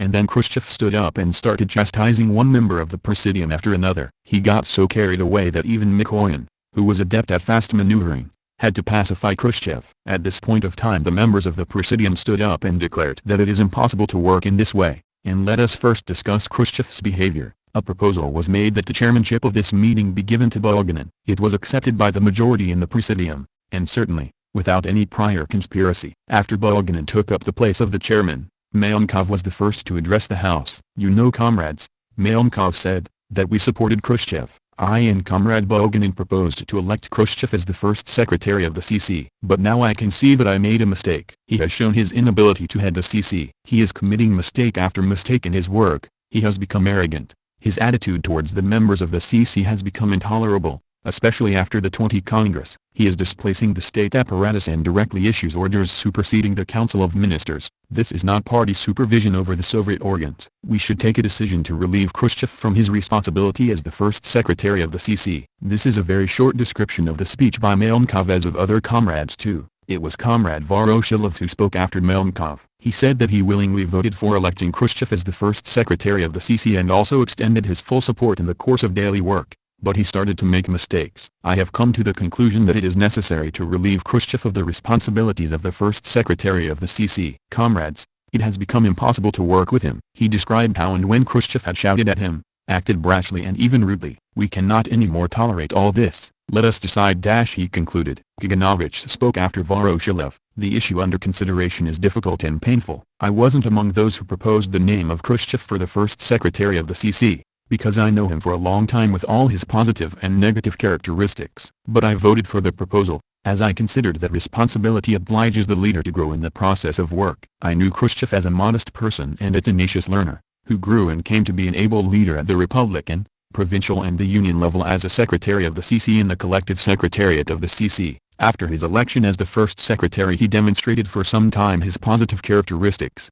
and then his negative characteristics began to surface more and more, both in the resolution of party tasks and in relation to people. I, as the other comrades too, spoke about his good work and pointed out his mistakes on the issues of planning of the national economy where Khrushchev's subjective and voluntarist approach was most prominent, as well as on issues of party and state leadership and supervision. Therefore, I support the proposal to relieve Comrade Khrushchev of the responsibilities of the first secretary of the CC. This, certainly, does not mean that he would not be a part of the leadership of the party. I think that Khrushchev would take his lesson and raise the level of his activities to a new height. But there is another side to the behavior of Khrushchev which must be criticized. Khrushchev, as it is now established, was forging a fraction of his own in the secretariat of the CC. He was systematically discrediting the Presidium and its members, criticized them not only in the Presidium itself, which is absolutely unacceptable and unnecessary, but also in the secretariat of the CC. Directing his attacks against the Presidium, which was the highest organ of the party between the plenums of the CC. These activities of Khrushchev actually harmed the unity, for the sake of which the Presidium had until now tolerated the antics of Khrushchev. This needs to be reported at the plenum of the CC, which needs to be convened. I would add one mere important, according to me, fact. At one of the meetings of the Presidium, Khrushchev said the case of Zinoviev, Kamenev and other Trotskyites needs to be dealt with, at which I remarked, let anyone else's cow moo, but yours must be silent.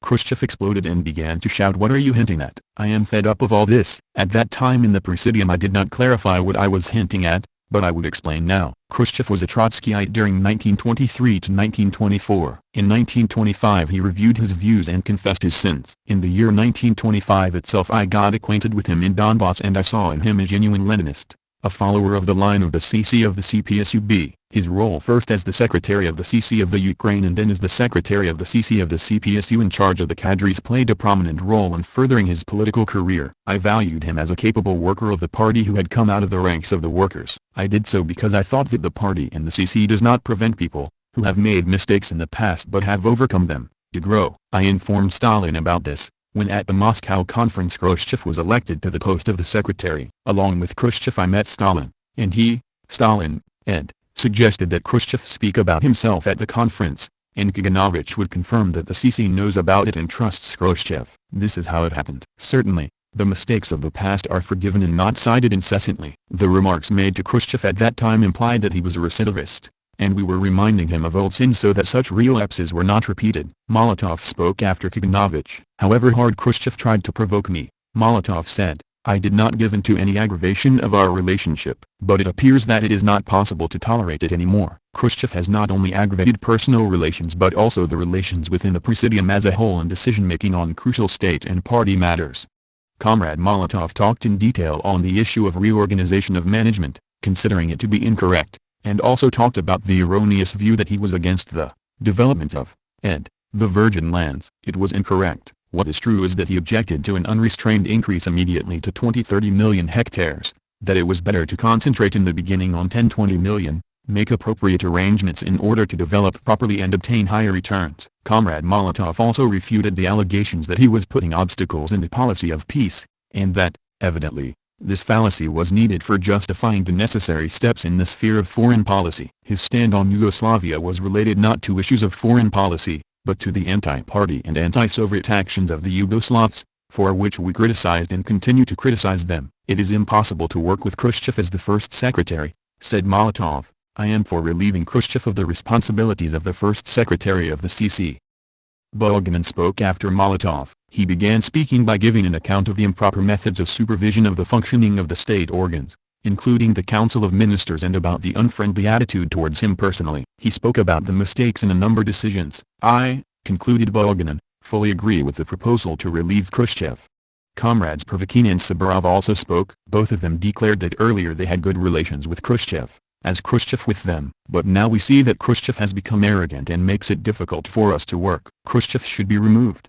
Comrade Mikoyan, true to his tactics of maneuvering, said that it is a fact that there are shortcomings in the way Khrushchev works, but they can be rectified, and therefore, he considers that it is not necessary to remove Khrushchev. Khrushchev spoke after us. He refuted some of the accusations, but without being arrogant, almost, so to say, in embarrassment. Some of the complaints he accepted to be true, and, indeed, that there was improper behavior towards the colleagues on his part. There were incorrect decisions made, but I promised the Presidium that I will rectify these mistakes. The secretaries of the CC, Brezhnev, Sizlov, Furtsev and Pospelov, spoke in favor of Khrushchev. While admitting that there are shortcomings, they said that they would rectify these. Shepilov was the only one amongst all the secretaries of the CC who spoke differently. He honestly, truthfully and convincingly described the unacceptable atmosphere of fault-finding within discrediting the Presidium that has been generated by Khrushchev in the Secretariat of the CC. Khrushchev would especially denigrate Voroshilov as a weary and conservatively outdated leader. At the same time, Khrushchev hypocritically showed superficial respect and devotion for Voroshilov. Shepilov spoke about a range of wrong decisions of the Secretariat that were taken without the knowledge of the Presidium of the CC. Practically, Khrushchev had converted the Secretariat of the CC into an organ functioning independently of the Presidium of the CC. The Presidium met for 4 days. Bulganin conducted the meetings in the most democratic way. He did not put any limits on the time required by the speakers, allowing even the secretaries of the CC to speak a second time. In the meanwhile, the Khrushchevite Secretariat, secretly without the knowledge of the Presidium, summoned the members of the CC to Moscow, having sent dozens of airplanes through the GPU and the Ministry of Defense, which fetched the members to Moscow, and this was done without any decision of the Presidium and even without waiting for the Presidium to come to any decision on the issue under discussion. This was an unquestionable act of factionalism, clever and in the Trotskyite traditions. The majority of the Presidium did not consist of simpletons or bad organizers. If they had taken to the path of factional struggle, something which they were accused of later, they could have got organized, or to put it simply, removed Khrushchev. But we were criticizing Khrushchev as a party member, and strictly observed all the party norms with the aims of maintaining party unity. But Khrushchev acted as a factionalist. Towards the end of the meeting of the Presidium of the CC, a delegation with Konev at its head, on behalf of those assembled in this Sverdlov hall, came and announced that the members of the plenum of the CC are asking the Presidium to report to the plenum about the issue being discussed in the Presidium. Some of the members of the Presidium reacted angrily to this act of calling the members of the CC to Moscow without the permission of the Presidium of the CC, an act of usurpation on the part of the Secretariat of the CC and, obviously, Khrushchev himself. Comrade Saburov, who had earlier worshipped Khrushchev, remarked angrily, "I considered you, Comrade Khrushchev, to be an honest person. Now I see that I was mistaken. You are a very dishonest person, who, using factionalist means, behind the back of the Presidium, has organized this assembly in the Sverdlov hall." After a short break, the Presidium of the CC decided to discontinue the meeting of the Presidium and to go and meet the members of the CC in the hall, despite the fact that they had blatantly violated the party norms, as a demonstration of their Presidium's and respect for the members of the CC who are waiting for them in the Sverdlov hall. Throwing away the mask of embarrassment, an emboldened Khrushchev accompanied by Zhukov and Serov marched into the hall. One may well imagine the internal psychological condition of the members of the plenum of the CC who were brought to Moscow in such an extraordinary way. Even before the plenum proceedings had started, the members of the CC were obviously informed about the meeting of the plenum started, Instead of the report on the meeting of the Presidium of the CC, which the members of the CC were expecting, they were treated to the dish of on the anti-party group of Melnikov, Kaganovich and Molotov. Instead of the issue the unsatisfactory leadership of the first secretary of the CC, Khrushchev, one completely opposite to this and a totally imaginary one on the anti-party group of Melnikov, Kaganovich and Molotov was put on the agenda. The report on the Presidium of the CC and the issue under discussion in this meeting of the Presidium was for all practical purposes not made, but a great many political accusations were made against an imaginary anti-party group of Melnikov, Kaganovich and Molotov and their accomplice Shepilov, candidate to the Presidium of the CC, feeling the absurdity of the situation, declaring the entire Presidium guilty of factionalism. The Khrushchevite accusers took to the cunning falsehood of the group of three Melnikov, Kaganovich and Molotov, naming them from amongst the 7 members of the Presidium who spoke against Khrushchev, denounced him and demanded his removal. From amongst the rest of the 4, Voroshilov, Bulganin, Pervykhin and Saburov, the first 3 were re-elected to the Presidium of the CC. In this manner, having pointed out 3 persons, Melnikov, Kaganovich and Molotov, an attempt was made to conceal that out of 9 members of the Presidium only 2, Mikoyan and Khrushchev himself, were in favor of keeping Khrushchev as the first secretary, and the majority comprising 7 members favored removing Khrushchev for poor implementation of the political line of the CC of the party in practice. Later the victors invented the new argument that, in view of the arithmetical majority, this group wanted to change the composition of the leading organs of the party and alter the policies of the party. But, firstly, it is absurd to talk about an arithmetical majority. What other majority can there possibly be while deciding one or the other issue? It is true that the majority in the Presidium of the CC favored removal of Khrushchev, but is it that the composition of the leading organs of the party consists only of Khrushchev alone? Is it not true that the entire Presidium is also a leading organ of the party between successive plenums of the CC? Therefore it is ridiculous to talk and write that the Presidium wanted to replace the leading organs of the party, that is to replace its own self. The result is known. The proposed draft of the resolution was accepted, that was published in Pravda, on the anti-party group of Melnikov GM, Kaganovich LM and Molotov VM, and the resolution adopted it said that this group by anti-party and factionalist methods wanted to achieve replacement.